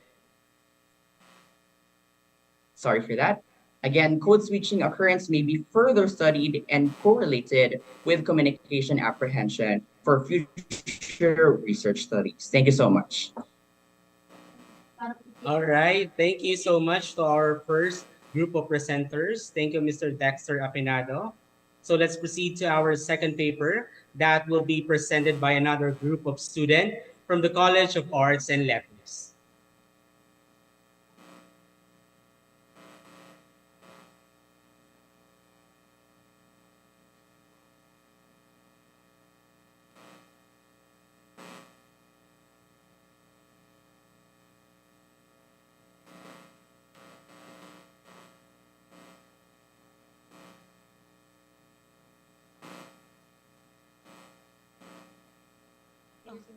Hello, can you hear me? Yes, ma'am. You're audible. Yes, thank you. Okay.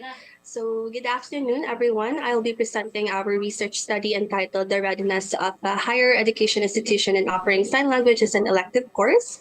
My members are Marimbata and Andrew Marie B., Panga Nicole M., yours truly, Ranyasa Vianizal, and Salcedo Mary Grace, and Santiago Felicity. So to start off, sign language is a formal language that uses facial expressions, body postures, and finger spelling to communicate, and each country has its own variety. Filipino Sign Language or Philippine Sign Language is the language used by Filipinos with hearing impairment, and it was acknowledged as the national sign language of the Filipino deaf in October 2018. Here at the University of Makati, we implement an inclusive learning environment where students with hearing impairment study in the same classroom as those with hearing with an interpreter present. However, for the school year, the university struggles to fully accommodate all hearing impaired applicants and only has 4 volunteers, sign language interpreters to assist the students. With this, we were able to comprehend these students' struggles and found an evident communication gap between the hearing and non-hearing. So for our statement of the problem, the quantitative, first is what is the readiness towards the offering of sign language as an elective course through the faculty and the students. Second one, is there a significant difference between the faculty and the students' readiness towards the offering of sign language as an elective course? And for the qualitative, we have 2. First is how do students describe their level of readiness on sign language as an elective course? Second is what is the importance of learning sign language as a skill to the faculty and students? And for both, what can be recommended if and when sign language is to be offered as an elective course? So next, our study answered the following questions. So this led us to the study's objectives. It aimed to create a more inclusive education for the hearing impaired by justifying the need to propose a sign language as an elective course, and then basically assess the university's readiness towards the offering of sign language as an elective course through the faculty and the students, and presented significant data on the possible contribution of the study to the University of Makati and the community. So for our hypothesis, we have our null hypothesis. There is no significant difference in the readiness of the faculty and students towards the offering of sign language as an elective course. For our research design, our study is a mixed method, and a convergent parallel design was applied to our study and further understand numerous analysis. For our conceptual framework, there is a blue circle that demonstrates the variables of the study, which students pertains to a general population, and the readiness on top emphasizes what the study is trying to assess. And the participants pointing towards the inner yellow circle signify the objective of the study. So for the next slide, we used a convenient sampling method wherein participants who happened to be most accessible were taken to be a part of the study, and utilized a mixed method to thoroughly understand their readiness. For our data collection tool, we utilized a self-made survey questionnaire, Google form for those respondents who answered online, and printed for face-to-face respondents. For our interview, we used Zoom for those respondents who preferred to be interviewed online. So our quantitative data was analyzed using percentage frequency distribution in the dichotomous questionnaire, and we adapted the chi-square test to see if there's a significant difference between the faculty and the students' readiness. So for the first table, the results indicates that 82.1% of faculty members are willing to accommodate students with hearing impairment, while only 20.5% have received adequate sign language training.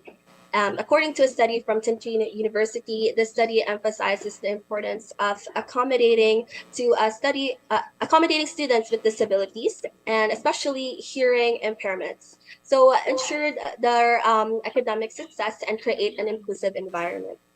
So for the next table, it shows that 86.9% of student respondents believe that university complies with the accessibility laws, while only 36.2% find the campus internet connection easily accessible.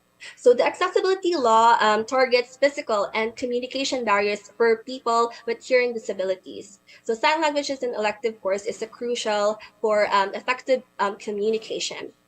And for the next table, it reveals that 44.6% of students feel highly ready in terms of this position, while their lowest readiness is related to their skills. So Rashid's study emphasizes that importance of upgrading language skills through training and seminars, especially on teaching special education students. So for the next one, the chi-SPER test results in the table indicated that no statistically significant gap between the readiness of students and faculty at the University of Makati regarding the offering of sign language as an elective course. So Garrett's study emphasized the importance of language competency for students' success in interpreter education programs. So the University of Makati was found to have a strong commitment to providing sign language as an elective course for both students and faculty. So for the next one, since we are an open coding, there are common responses for the participants. We've interviewed 13 faculty participants from different colleges and 12 with 92.3% are willing, while 1 or 7.7% is not yet willing to be certified and teach sign language. So one is to help students with hearing impairment, and an article written by Deaf and Hard of Hearing, students who have hearing loss are likely to feel isolated in learning environment, and the likelihood of social interaction and contact with other students is frequently constrained, which affects the learning experience for those students who have hearing impairment.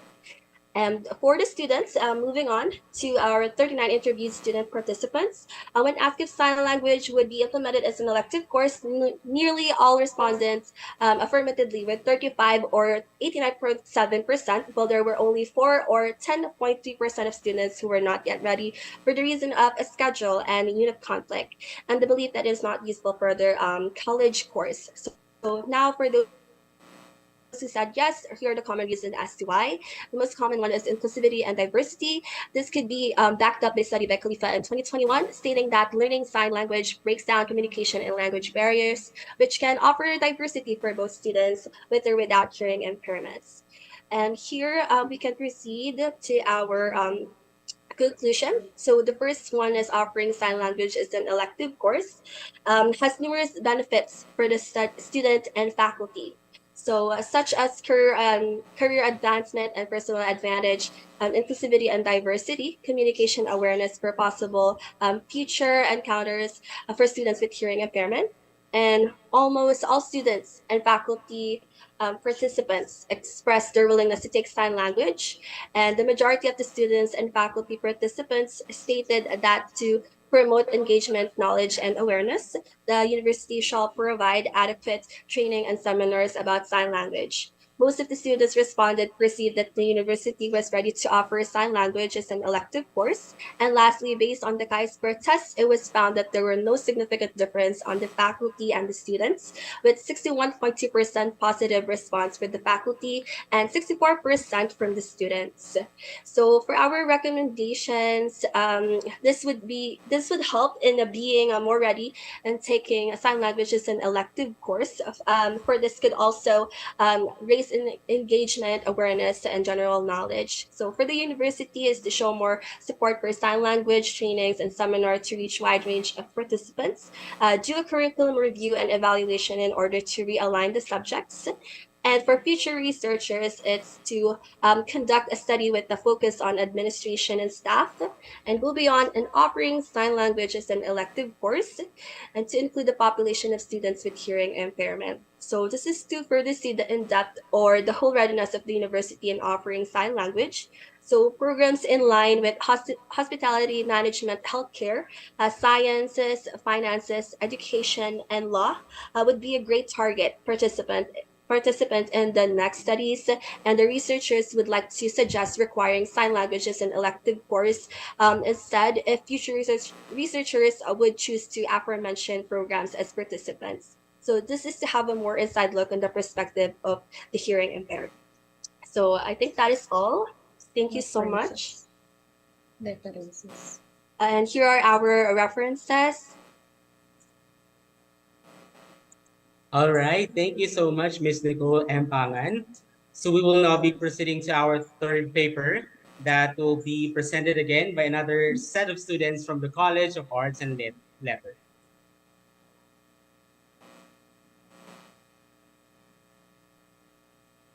Communication in the workplace helps to build relationships, eliminates misunderstandings, and conveys information, may it be orally or written. Now, what happens if a government unit doesn't have the capability to assess the written communication styles of their staff? Will this factor have any significant relationship with their performance as employees? Good afternoon, everyone. I am Anthea Luis Aquino, one of the students from the College of Arts and Letters, and together with me are Miss Princess Manimpim, Miss Maureen Blazo, Miss Sofia Bustamante, Miss Jackie Lou Gamba, and Mr. Gerald Dratalo, and we present to you our paper titled The Written Communication Styles of Barangay Pembo Staff and Their Effective Work Performance. So the researchers chose to venture into the written communication styles of Barangay Pembo staff because as the forefront of the community who cascade information and publish written documents to their constituents, it is important for them to be proficient in communication. Their documents may possibly be templated, but it is still important that their mechanics in writing are also assessed and taken note of. Another thing is, it was also found out that their communication performances are not being evaluated from the performance evaluation forms given to all their employees yearly, which the researchers believe is a gap worth exploring. Due to this study focused on 5 research problems in order to identify and assess the written communication styles of the respondents and its significant relationship to their work performance. So first, the researchers wanted to know the different written communication styles that have been practiced by the Barangay Tembo staff. Second is to know the result of their work performance evaluation level for the researchers to correlate it with their written communication style. Third, if there is a significant relationship between the written communication styles and the effective work performance of the respondents. Fourth, if their written communication styles affect the work performance and writing of the respondents in terms of saving time and resources. And lastly, what intervention can be proposed for the respondents based on the result of the study? With this, the researchers came up with the alternative hypothesis that there is a significant relationship between written communication styles and effective work performance and writing. Now, to discuss the methodology, this study used the quantitative method wherein descriptive correlational research was applied to identify the relationship between the written communication styles and effective work performance of barangay Tembo staff. As for the research framework, it shows the paradigm of the study. In the topmost part, the demographic profile of the barangay Pembo staff functioned as the input in this endeavor. So it served as the foundation for identifying important correlations between the variables which are written communication style and work performance. And interconnected by the double-headed arrow, these 2 variables were identified in this study to show its relationship with one another.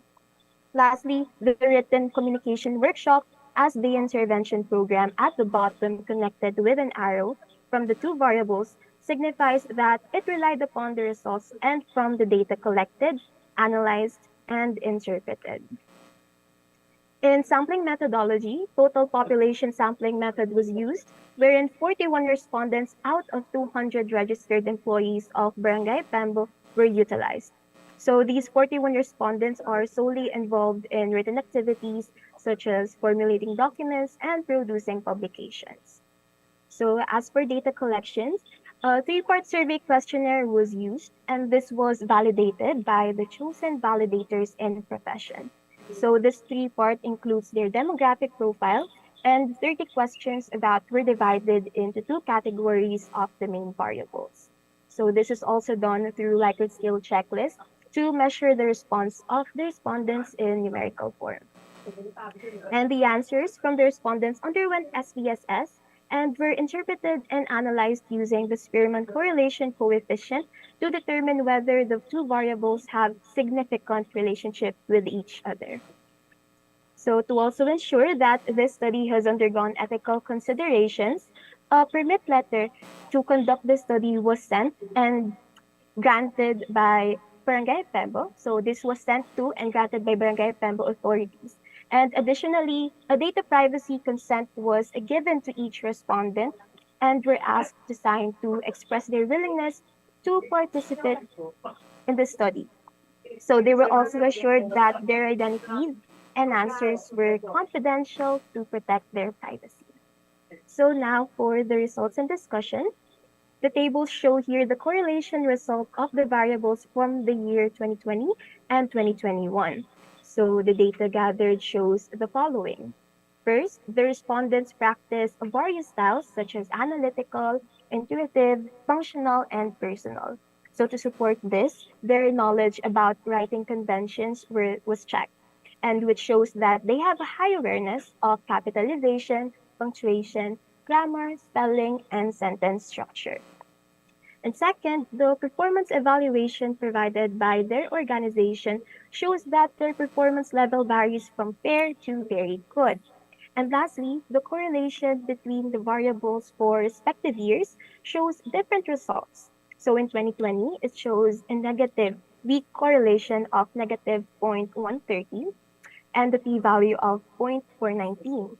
On the other hand, in the year 2021, it shows a positive moderate correlation of 0.297 and the p-value of 0.059. So based on the results gathered, these were the conclusions. So first, it was found out that the respondents used different types of communication styles.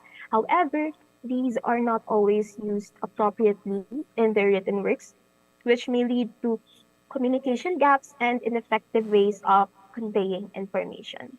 And second, the current work performance evaluation forms given to the employees are lacking in the effectiveness of evaluating the work performance of the barangay Pembo staff. So for this reason, this requires improvement in their overall evaluation form to meet the standards of effective work performance. And third, it was also revealed that written communication styles have only a moderate impact on their work performance, suggesting that enhancing their writing skills more will help them communicate effectively on their job, leading to higher overall work performance.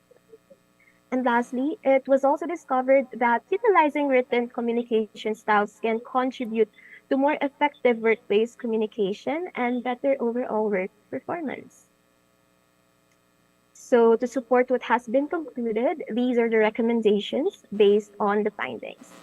So first is to improve and revise the criteria of the work performance evaluation by incorporating written communication or communication style or communication skills in general to further assess their work performance.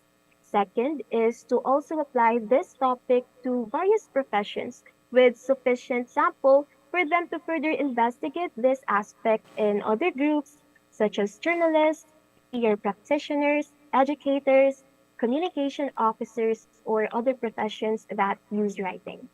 And third, to combine written and oral communication to further investigate the written communication styles variable and expand the respondents' demographic, such as universities, law firms, and publications. And finally, the researchers also recommend other studies that give more emphasis on each written communication style in relation to work or academics. So here are our references, and that ends the study titled The Written Communication Styles of Barangay Pemba Staff and Their Effective Work Performance. Thank you very much. All right. Thank you so much, Miss Te Aquino. So we are now proceeding to our fourth paper that will be presented by Miss Dea R. 14 from the Higher School ng UMak.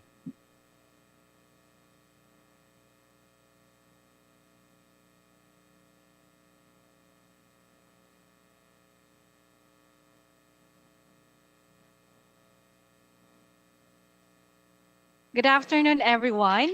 We, the researchers from the Higher School ng UMak, shall share our findings in the research endeavor entitled Comparative Analysis on Students' Faculty Evaluation on the Academic Year 2021 to 2023, Basis for In-Service Training Program of Higher School ng UMak. To formally start, here's the overview of our presentation today. Assessing the quality of professors' work based on the feedback of students is an essential tool employed by institutions across the country. Student-teacher evaluations are an important instrument for assessing the quality of teaching methods, course content, and overall learning experience. According to the World University Rankings for Innovation, the WORI, in 2023, University of Makati landed on the World University Ranking for Innovation. UMak is at the 186th rank among the universities from the Philippines. This shows that UMak has taken an institutional stance in favor of changing traditional education into a strategic, creative, relevant, and responsive learning environment. UMac is known for its commitment to offering high-quality education and offers a wide range of programs in a variety of fields. In-service training program, or INSET, is done annually. It aims to continually develop, enhance, and improve the competency of teachers, non-teaching personnel, and teachers and school leaders through professional development activities. Thus, this study aims to first identify the result of the students' HSU faculty evaluation on the two academic years 2021 to 2023. Second, determine the significant difference between the result of the students' faculty evaluation for two consecutive years 2021 to 2023. And lastly, recommend training programs and seminars that are beneficial to the faculty members of higher school ng UMac. This study specifically intends to investigate, first, what is the result of the students' HSU faculty evaluation on the two academic year 2021 to 2022 and 2022 to 2023 in terms of effectiveness and efficiency in subject matter, students' assessment, teacher feedback practices, and teacher-student communication. Second, is there a significant difference between the result of a student's faculty evaluation on the first and second semester of the following academic years? Third, is there a significant difference between the results of students' faculty evaluation on the two academic years? And lastly, what training programs and seminars that are beneficial to the faculty members of higher school ng UMac for organizational performance and success. In the succeeding slide, I'll be presenting to you the information on the research design and instrument that was chosen for the purpose of this study. The researcher utilized quantitative method to examine the results of students' faculty evaluation through a comparative research design as a basis for the annual in-service training program of higher school ng UMac. The researcher also used a systematic review of readily available data of students' faculty evaluation from the university's Center for Admission and Scholarship, the CAS, headed by Director John Paul Dagum. This study utilized only the results of the closed-ended question section from students' faculty evaluation. For the statistical treatment, a statistical test, dependent or paired t-tests, and independent t-tests were used. In the next part, we will unveil the result of the study. The table 1 shows the results of students' HSC faculty evaluation AY 2021 to 2022. The table 2 shows the result of students' HSC faculty evaluation AY 2022 to 2023. The results indicate that HSU teachers are consistently outstanding when it comes to effectiveness and efficiency in subject matter and the teachers' feedback practices. While when it comes to students' assessment and teacher-student communication, they are at a very satisfactory level. These findings were supported by the several researches where engagement in the classroom emerges as teachers and students actively engage in classroom activities and collaborate towards a common goal. Here's the table 3 and here's the table 4. Ayan. The results here indicate that there is no significant difference between the first and second semester of 2 academic years. This may indicate that the HSU teachers demonstrate consistency. For educational institutions like UMak, consistency in teacher performance is crucial because it maintains the continuity and dependability of the learning environment. Here's the table 5 and here's the table 6. The results here indicate that there's no significant difference between the 2 academic years. And the data suggested that HSU teachers generally maintain consistency in how they carry out their classroom instructions. Exploring trends in K-12, the effective utilization of the different types of assessments, implementation of group and individual assessments are some of the recommended inset programs for the faculty members of the higher school ng UMak for organizational performance and success. To summarize the result of this study, the following were accomplished. First, the teachers at HSU consistently receive an outstanding remarks for subject matter expertise and feedback giving techniques. Second, the HSU teachers received very satisfactory remarks in both teacher-student communication and student assessment. There's no significant difference in the first and second semester of 2 academic years. Likewise, no significant difference was evident to the result of HSU faculty evaluation of academic year 2021 to 2022 and AY 2022 to 2023.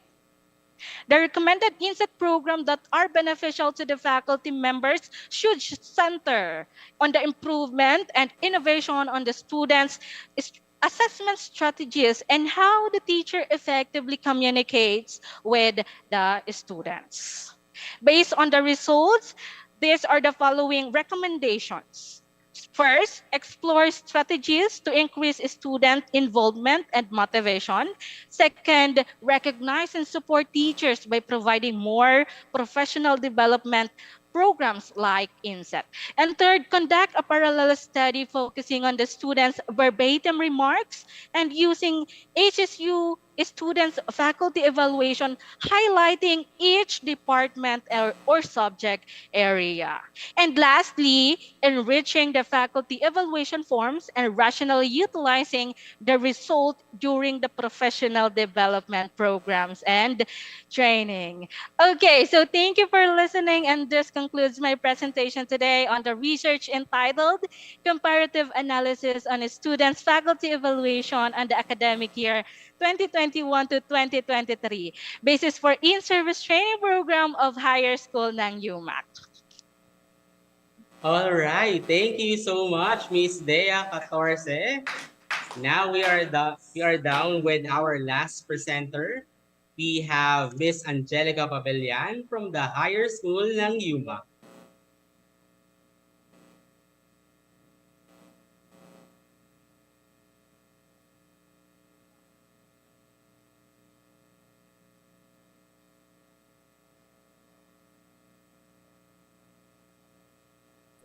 All right. I hope you can see me and I hope you can hear me now. Once more, good afternoon to all of our esteemed guests, researchers, and facilitators. It is our pleasure to present to you the topic, challenges and opportunities encountered by the teachers and students in work immersion in the higher school ng UMak. For today's session, allow me to give you a quick background of the study, our objectives, methodology, and the discussion of results. Let's begin. Observing research from 2019, 2020, and 2022, a lot of studies have attested to the challenges in the implementation of work immersion all around the Philippines. Some factors seen were the work environment, employment simulation, work immersion schedule, and student partner institution relations and preferences. Actually, this sparked the researchers' curiosity as to how work immersion implementation is in the higher school. Furthermore, the research aimed to determine the challenges and opportunities encountered by both the teachers and students in the implementation of work immersion. Moving on, let us discuss the research methodology. So to gather all the necessary data, the researchers used a qualitative, descriptive research design where 30 work immersion students and 3 work immersion teachers from the higher school in UMak for the academic year 2022 to 2023 were selected through a purposive sampling technique. Most importantly, the data were gathered using a structured interview and was summarized using thematic analysis. Heading on to the most exciting part, allow me to bear the results in discussion. The following are the challenges encountered by the students. Let's try to elaborate on each.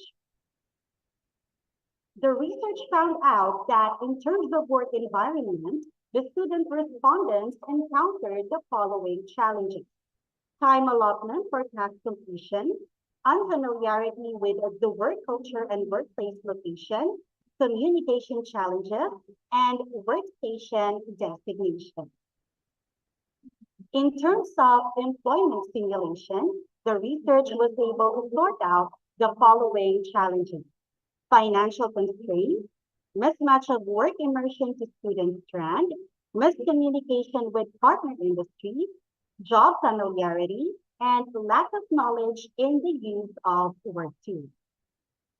Lastly, in terms of the application of competencies, here are the challenges found in the student respondents. It is said that the respondents find it challenging to use their competencies since the partner industry lacked the knowledge and experience that was required.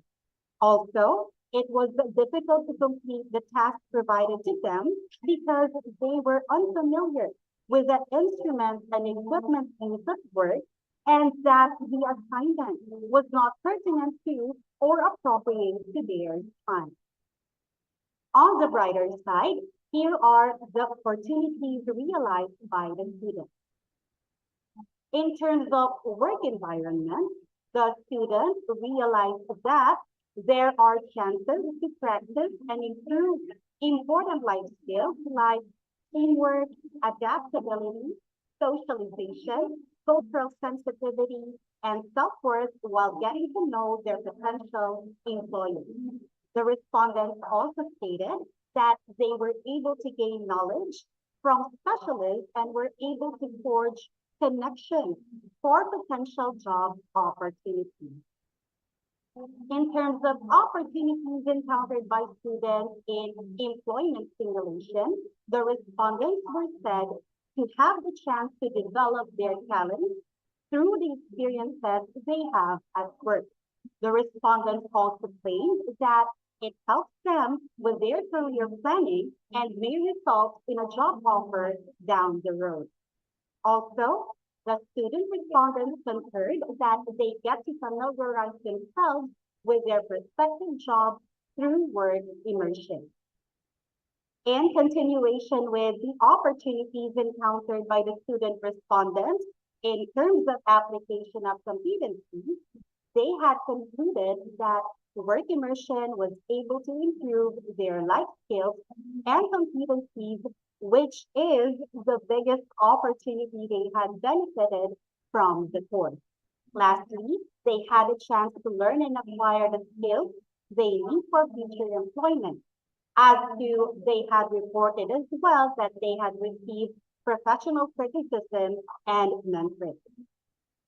From another lens, the research was also able to figure out some of the challenges and opportunities encountered by the teachers in work immersion.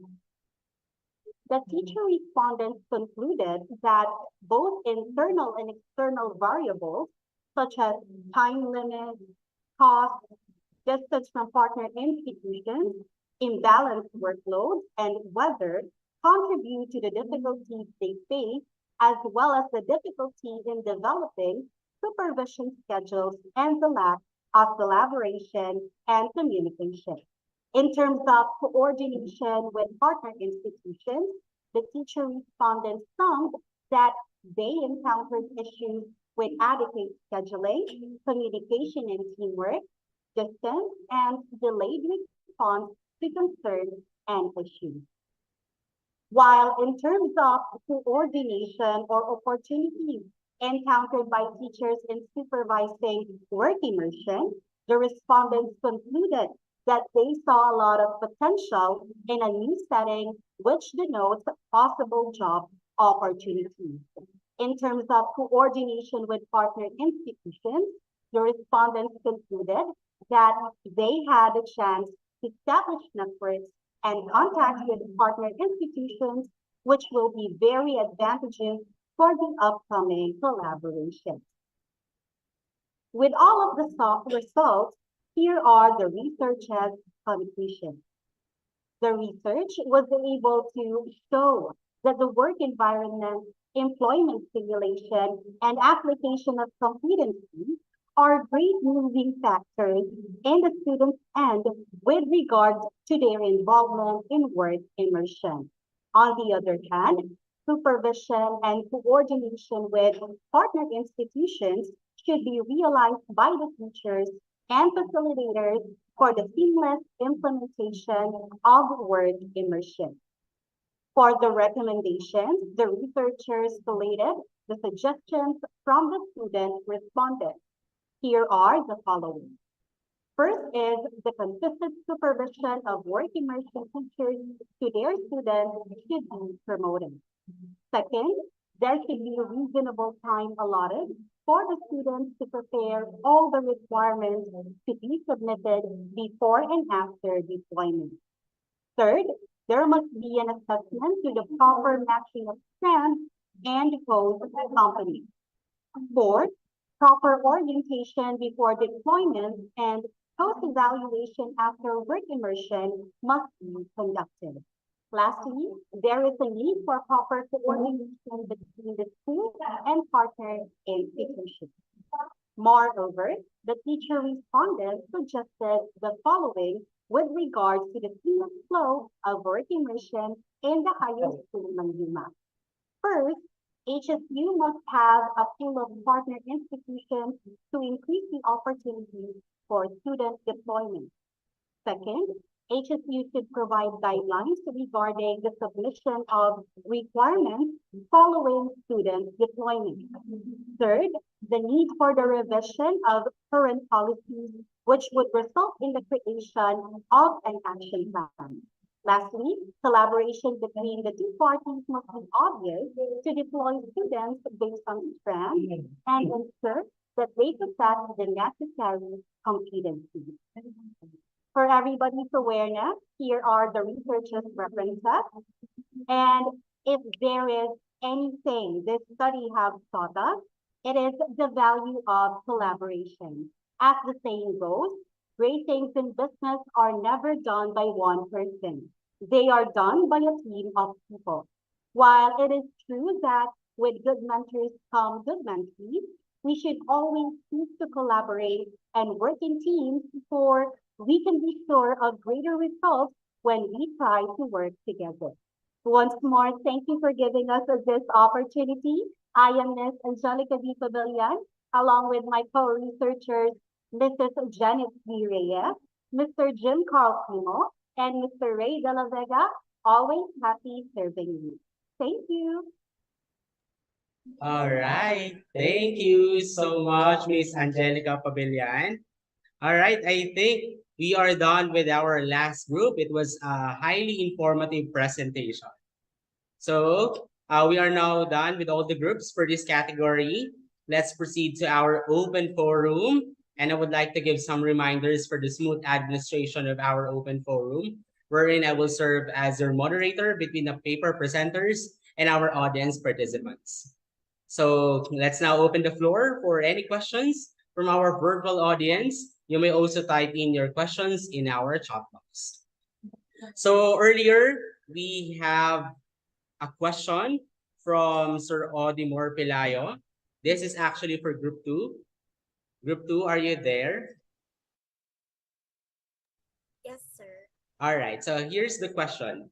With your research, is it time for our university to hire deaf teacher as part of our working force here in the university? And are you willing to support it?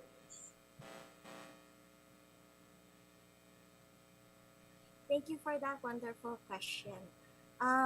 Yes, we're willing to support it based on the data we've gathered. There is a law to accept PWDs, at least 1% of the public organizations. Since we're already accepting students with hearing impairment, why not add to our workforce in our admins and staff? It could also be a great foundation for paving way to a more inclusive university, since UMak aims to be a more inclusive educational institution. Thank you. All right, thank you. Here's another question, an anonymous question. So for the second presenters, Sir Carl, I just want to know what particular sign language are the researchers referring to in their research? Are they referring to American or Filipino Sign Language? Thank you. Yes, sir. Thank you for that, though. Well, to answer that, our study scope is really more focused on assessing the readiness of universities and university students and faculty, like on having sign language as an elective course. But we are considering if ever it would be implemented, then it's either our local sign language, which is the Filipino Sign Language, FSL, that or the Universal Sign Language, which would be American Sign Language. All right. Thank you. Thank you so much to our group 2. So here are another question from for HSU for group number 4. So the research is about in-service training program. So here's the question, group 4. Did they seek permission from the faculty members on the use of the results of the evaluation? In light of the data privacy, what protocols and safeguards did they follow? We prepared a letter last March 28, 2023, signed by the researchers and also noted by the HSU Dean, and we submitted it to Director Dagum, and it is cited there that rest assured that the result of the faculty evaluation used for this study will remain confidential, and the identity of each faculty member will be hidden using alphanumeric codes. And also, as we received the data, it is in alphanumeric codes. That's why we cannot identify the names of the faculty. All right, thank you, Miss Dea. I think they really answered the question very well. No, very important naman talaga ang data privacy, especially now that we have law for it. Anyway, do we have any questions from our audience participants? We still have 7 minutes, by the way. Any other questions from our audience participants? I think mukhang lahat naman ng mga presenters natin today, they really prepared for it, and I think they presented well the core findings of their research. So I think we can now proceed to the next part of our program. So again, thank you so much to our last group of presenters, and of course to our active audience participants. I'm now giving back the floor to our host, Ms. Nicole Navarro. Thank you, Professor Jim Primo, and also congratulations to the presenters we have earlier. Also appreciate the new nickname. Have not been Sorry for that, called ma'am. It's Nicole Miss before, Camille so Navarro. could be cool to carry that for this afternoon, Sir Primo. But right back on the program, so we are now indeed ready for the synthesis. So we had 3 batches, and therefore our moderators for each specific group will also be the one conducting the synthesis to specify the highlights of the session. So for the first group, the synthesis will be shared with us by their moderator, Professor Lorna Esquivel. Ready, ma'am? Yes, Ma'am Camille, thank you very much. So once again, good afternoon, everyone. Group 1 has 4 presenters. It started with Miss Karima Abila and her co-authors, and they presented a correlational study on academic and organizational performance of student leaders covering academic year 2018 to 2019, 2020 to 2021. So it covered before and during the pandemic, thus they compared the respondents from different groups. After utilizing a quantitative, non-experimental, descriptive correlational design and a convenient sampling, they found out that there is a significant relationship between academic and organizational performance of students in both terms, meaning before and during the new normal. Hence, the researchers created programs that can help the current and future student leaders to improve their performance and set standards as in appointing new student leaders in the future, while making sure as well to continuously develop their social communication skills, multitasking skill, time management, and responsible handling of academic and organizational matters while remaining adaptable and resourceful. Professor Joy Pascual presented a study that investigated effectiveness of the Socratic method in promoting student engagement and critical thinking in online science classes. A mixed method was employed, and findings revealed significant improvements in participants' understanding of scientific concepts and benefits of Socratic method in like stimulating critical thinking and fostering attentive listening. Hence, the Socratic method is highly effective in promoting engagement and enhancing critical thinking skills, as proven by the study. The researcher recommends, therefore, giving clear instructions and addressing technical challenges and creating a supportive online learning environment to maximize the effectiveness of the Socratic method. The third presenter, Sir Crescent Bello, with his co-authors, if there are any, shared the lived experiences of registered nurses on the use of electronic medical records or EMR. They used the qualitative phenomenological design, and the data gathered and analyzed resulted to 11 themes, individual themes, 6 composite themes, and 3 eidetic insights.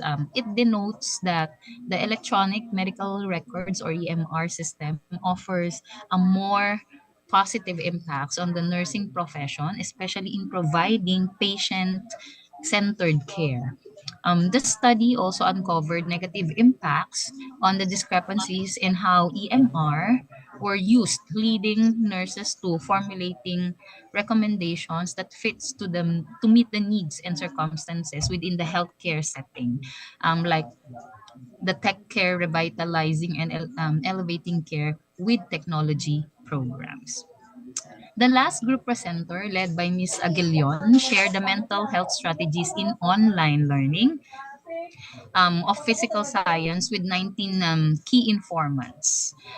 Following a qualitative analysis design, the data gathered revealed brain breaks activities such as minute of mindfulness, screen break, and chair exercises um, were identified as mental health strategies that are used in online learning. The mentioned strategies promoted mental health improvements such as proactiveness, reactiveness, and it helps in de-stressing. The researchers recommends including mental health strategies in learning, in online learning, to help establish a more welcoming and inclusive learning environment for the students, as it boosts self-esteem, reduces stress, and it helps in focusing and achieving self-preparedness. Therefore, at the end of their study, they highly propose a creation of a compendium of mental health strategies to be used in online learning. Thank you.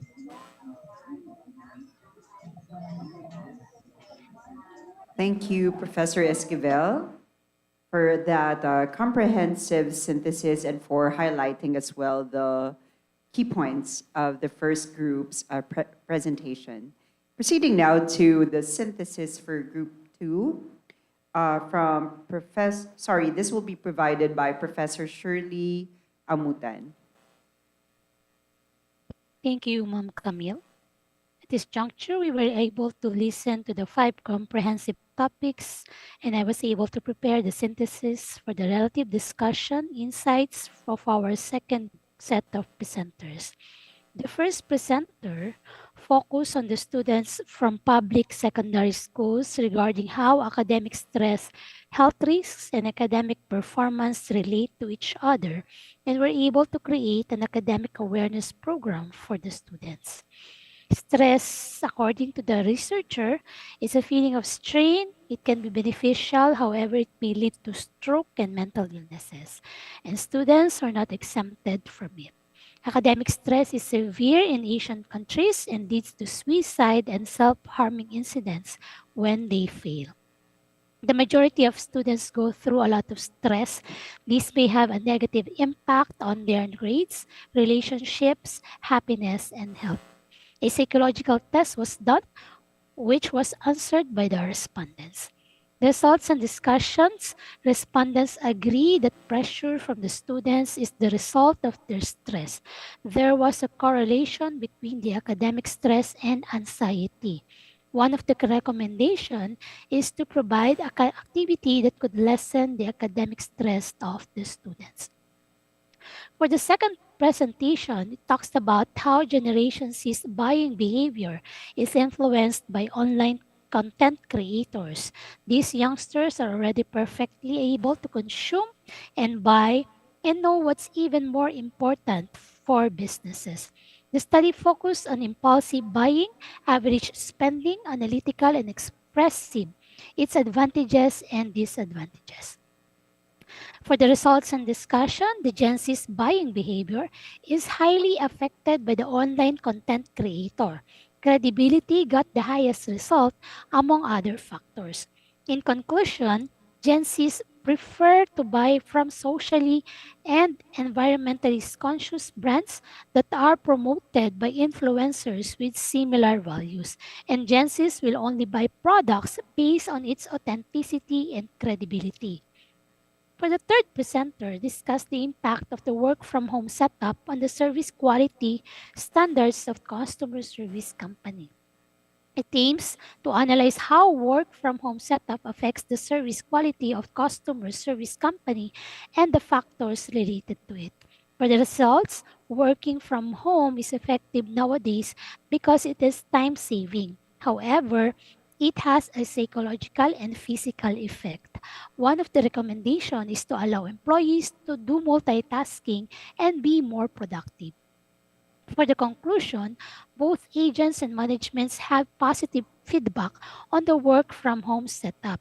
It can be effective in improving service quality, but it may not be exclusive option for a hybrid setup. For the fourth research, it was addressed the opportunities and challenges of the administration ng Katarungang Pambarangay and identify alternative dispute resolutions program. The Lupon Tagapamayapa is a body that comprises the barangay justice system. The paper gives emphasis on the status of the program, issues, challenges, and opportunities in the implementation of the programs. Barangay justice system focused on the judicial process of any disputes within the barangay. The paper used the IPO for the framework. For the methodology, exploratory research, SWOT analysis, and utilized document analysis was applied. For the results and discussion, as to the implementation, 67 participants joined the program in session 1 and 129 in session 2. The program received supports from the government and private sectors. The recommendation can be reincorporated for face-to-face method. Si Kapadre can be the best practice to other cities and encourage further studies. Lastly, the topic for halal food acceptability aims to determine the acceptability of halal food to non-Muslim consumers and to enhance the curriculum of hospitality management course. The methodology used is to utilize the theory of planned behavior and suggest that individuals' intention towards halal cuisine can be inferred from their attitudes, subjective norms, and perceived behavioral control.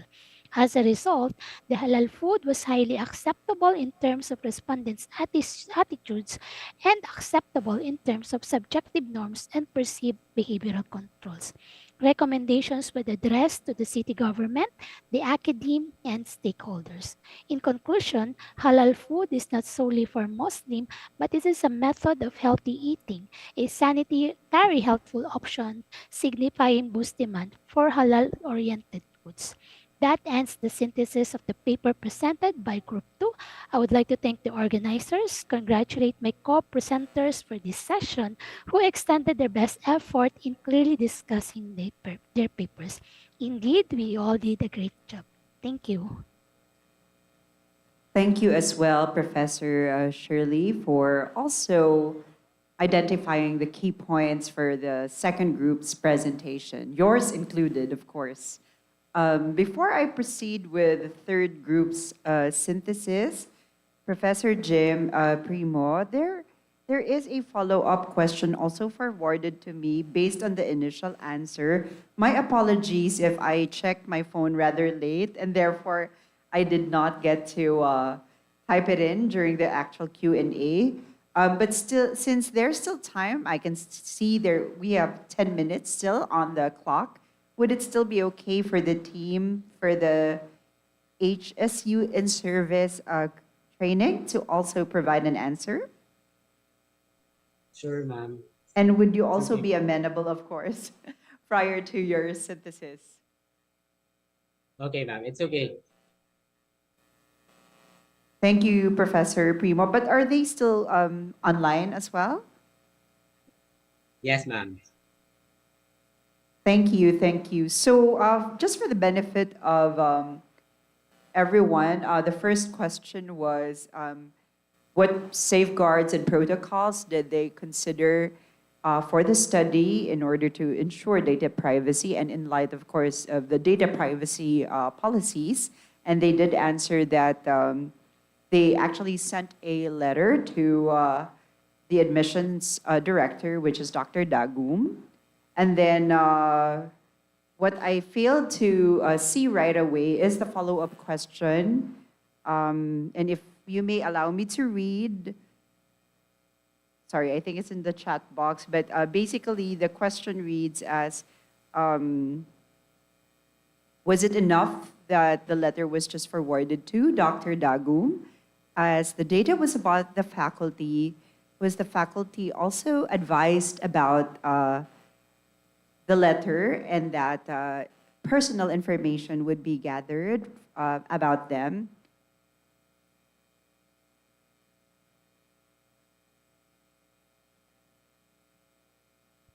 Hello po. Ayan, so my answer po for that question is that, as mentioned po a while ago, ma'am, so just to add po, we just have the summary of the results and the name po of the faculty are hidden, and the results was in alphanumeric codes. And also, since it was signed by the director, we think po that that's enough po. Thank you. Thank you, ma'am, for also giving that answer. Will you be okay if I give it 5 seconds? I might receive another follow-up question and not see it right away. We still have 9 minutes and 21 on the clock. But so far, I'm not receiving. Tech team, are you also receiving a follow-up question? I think it's my phone also doing a lag. But hopefully for the forwarders of the question that requested also that they be anonymous. So far, I'm not getting a follow-up. So, and if there are more, the CUR team will just forward it to the presenting HSU team. Thank you for your patience, Professor Jim. Go ahead now. Your turn, sir. All right, thank you, Miss Camille Navarro. All right, allow me to provide a concise summary of the key takeaways from the recent group presentation, which primarily focus on improving academic and professional communication, as well as enhancing teaching and work immersion practices in the university. So several studies were conducted at the higher school ng UMak, each shedding light on different aspects of the university's educational landscape. So in the academic year 2022-2023, a study explored communication apprehension and filler word usage, revealing a positive yet weak correlation and proposing recommendations for enhancing communication competence. Another study investigated the readiness of the university to offer sign language as an elective course, with findings indicating strong support and a favorable response rate, highlighting the potential to address communication gaps for students with hearing impairments. Additionally, research focused on the written communication styles of barangay PEMBO staff, emphasizing the need for aligning these styles with the intended audience and outlining benefits of improved communication. This study proves that an evaluation criterion must be carefully assessed to make an objective evaluation of one's work performance. Moreover, a comparative analysis of faculty evaluations over 2 academic years helped identify areas for improvement and led to recommendations for enhancing teaching practices at the higher school ng UMak. This study can be a great basis for our future in-service trainings in the higher school ng UMak.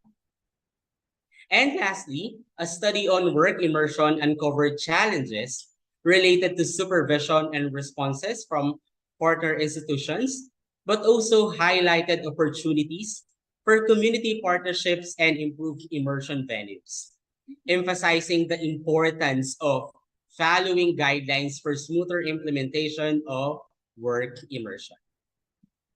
Indeed, In the pursuit of achieving global excellence through institutional synergy, these presentations have illuminated pathways to strengthen communication, education, and professional practices at the university.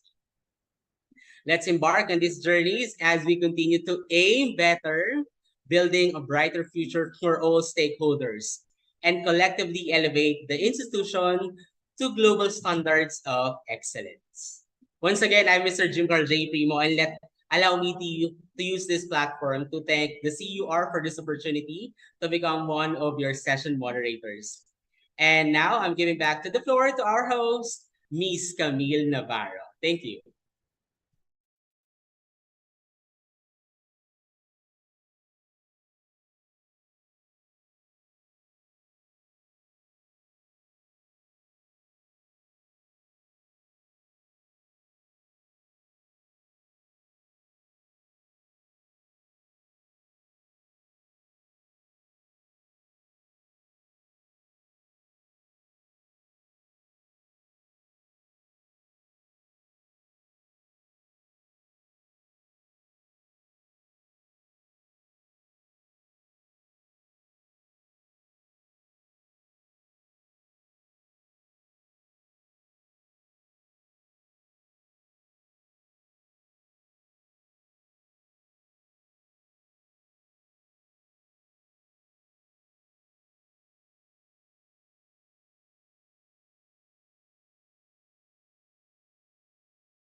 To everyone's rigor and passion for higher education.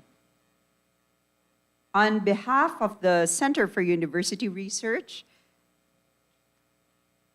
the following certificates are given as appreciation. So since it's a long list, please allow me to do it one by one. First, for the presenters, the University of Makati gives this certificate of appreciation. And presenters, these are for you. So virtually state your name as well for presenting the paper entitled, and I think you could also fill that out, during the 6th Research Congress with the theme Achieving Global Excellence Through Institutional Synergy, conducted on October 11 and 12, 2023 at the University of Makati, given this 12th day of October 2023. Signed, Alexor C. Ramos, PhD, CESE, Florante E. de los Santos, RGC, Maria Faye Ninette M. Cariaga, RPH, MSPH, PhD. Let us give another round of applause to our presenters. Proceeding this time to the certificate of appreciation to our moderators. This certificate is presented to our 3 moderators for actively participating as moderator during the 6th Research Congress with the theme Achieving Global Excellence Through Institutional Synergy, conducted on October 11 and 12, 2023 at the University of Makati, given this 12th day of October 2023.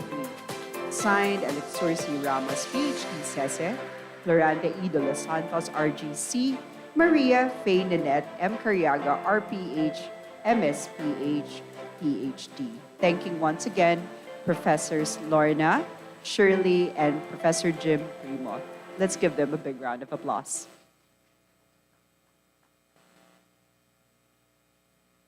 This time, we also would like to recognize our rapporteurs. The University of Makati would like to give the certificate of appreciation to our rapporteurs for actively participating as rapporteur during the 6th Research Congress with the theme Achieving Global Excellence Through Institutional Synergy, conducted on October 11 and 12, 2023 at the University of Makati, given this 12th day of October 2023. Signed, Alexor C. Ramos, PhD, CESE, Florante E. de los Santos, RGC, and Maria Faye Ninette M. Cariaga, RPH, MSPH, PhD. Thanking our rapporteurs, Professor June Lor and Professor Jeffrey.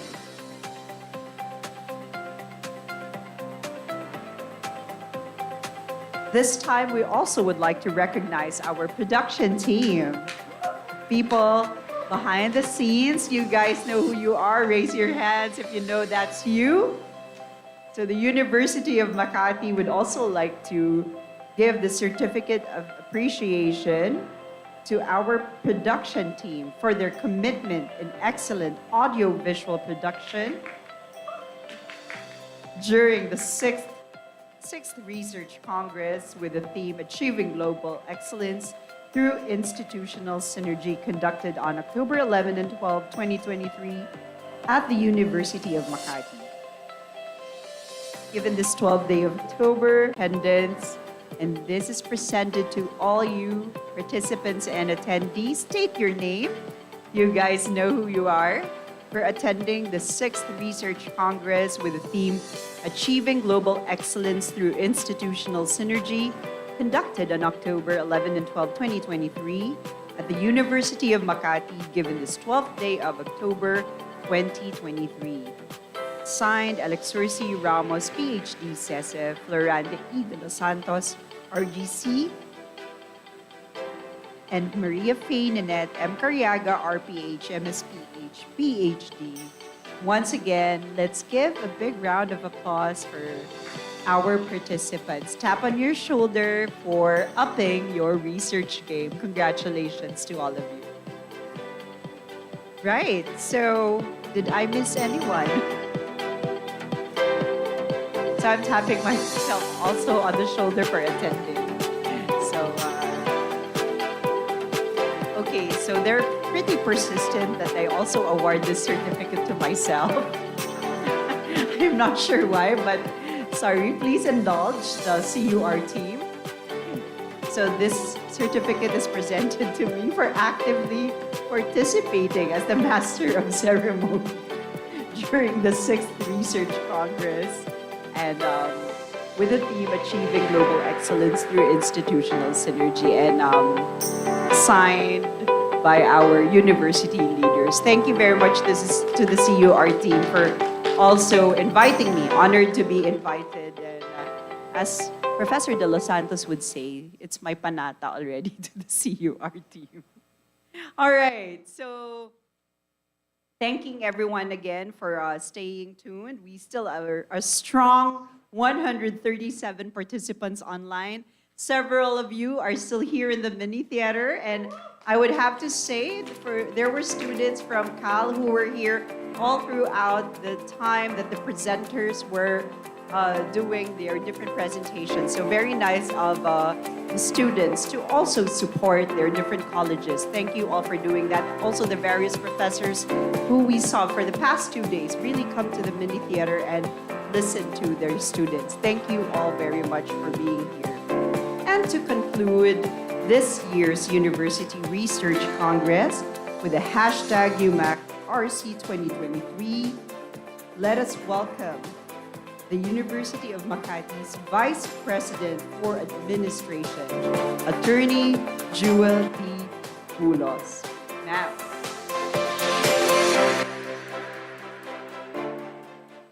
Good afternoon to all the guests and participants of the 6th University Research Congress.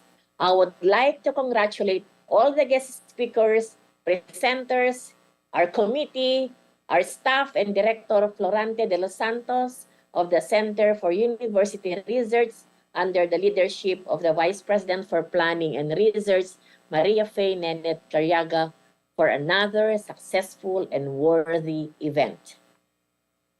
We are all aware that research plays a pivotal role in identifying and examining various facets of various industries.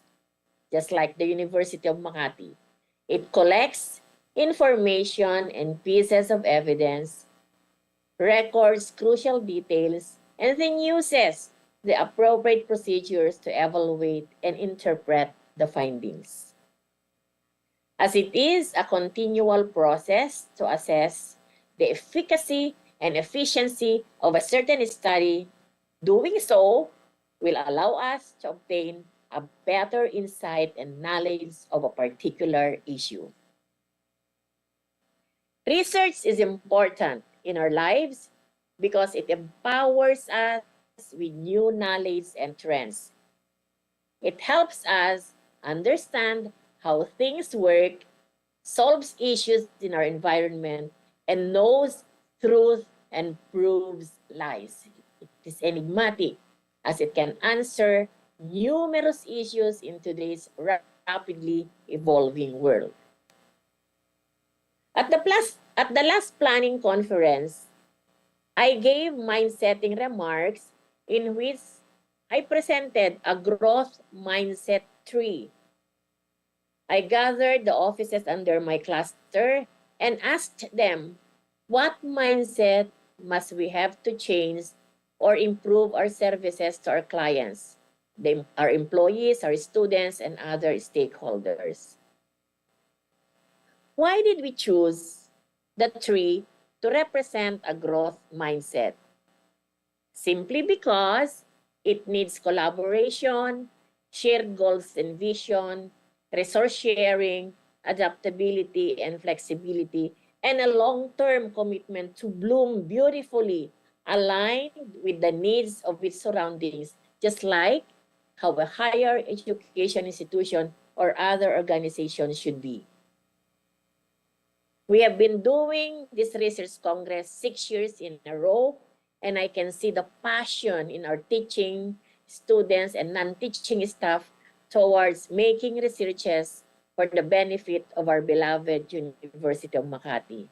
The success we are achieving today starts with a strong mindset and bravery to face all the failures in our past.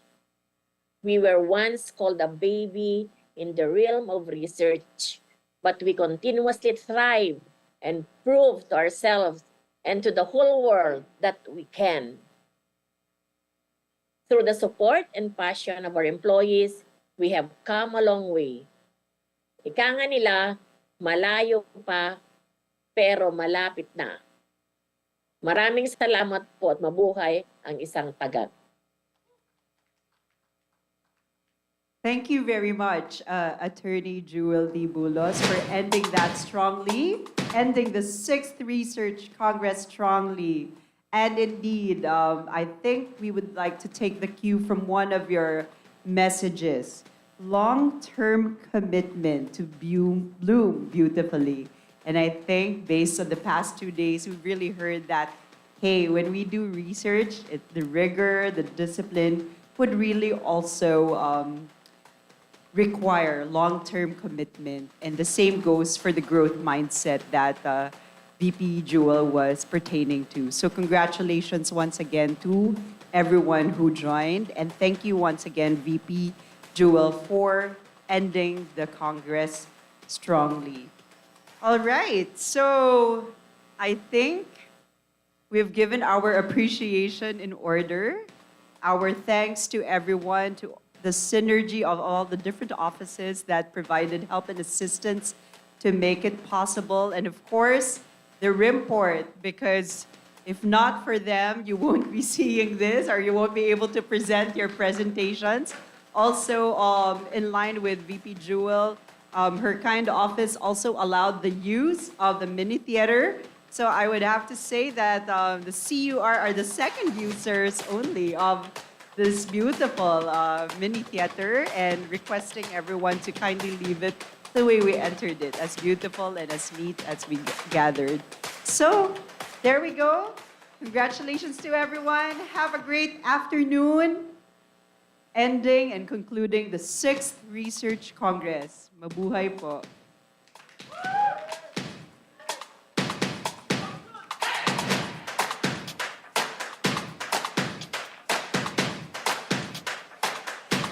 Thank you for my nickname.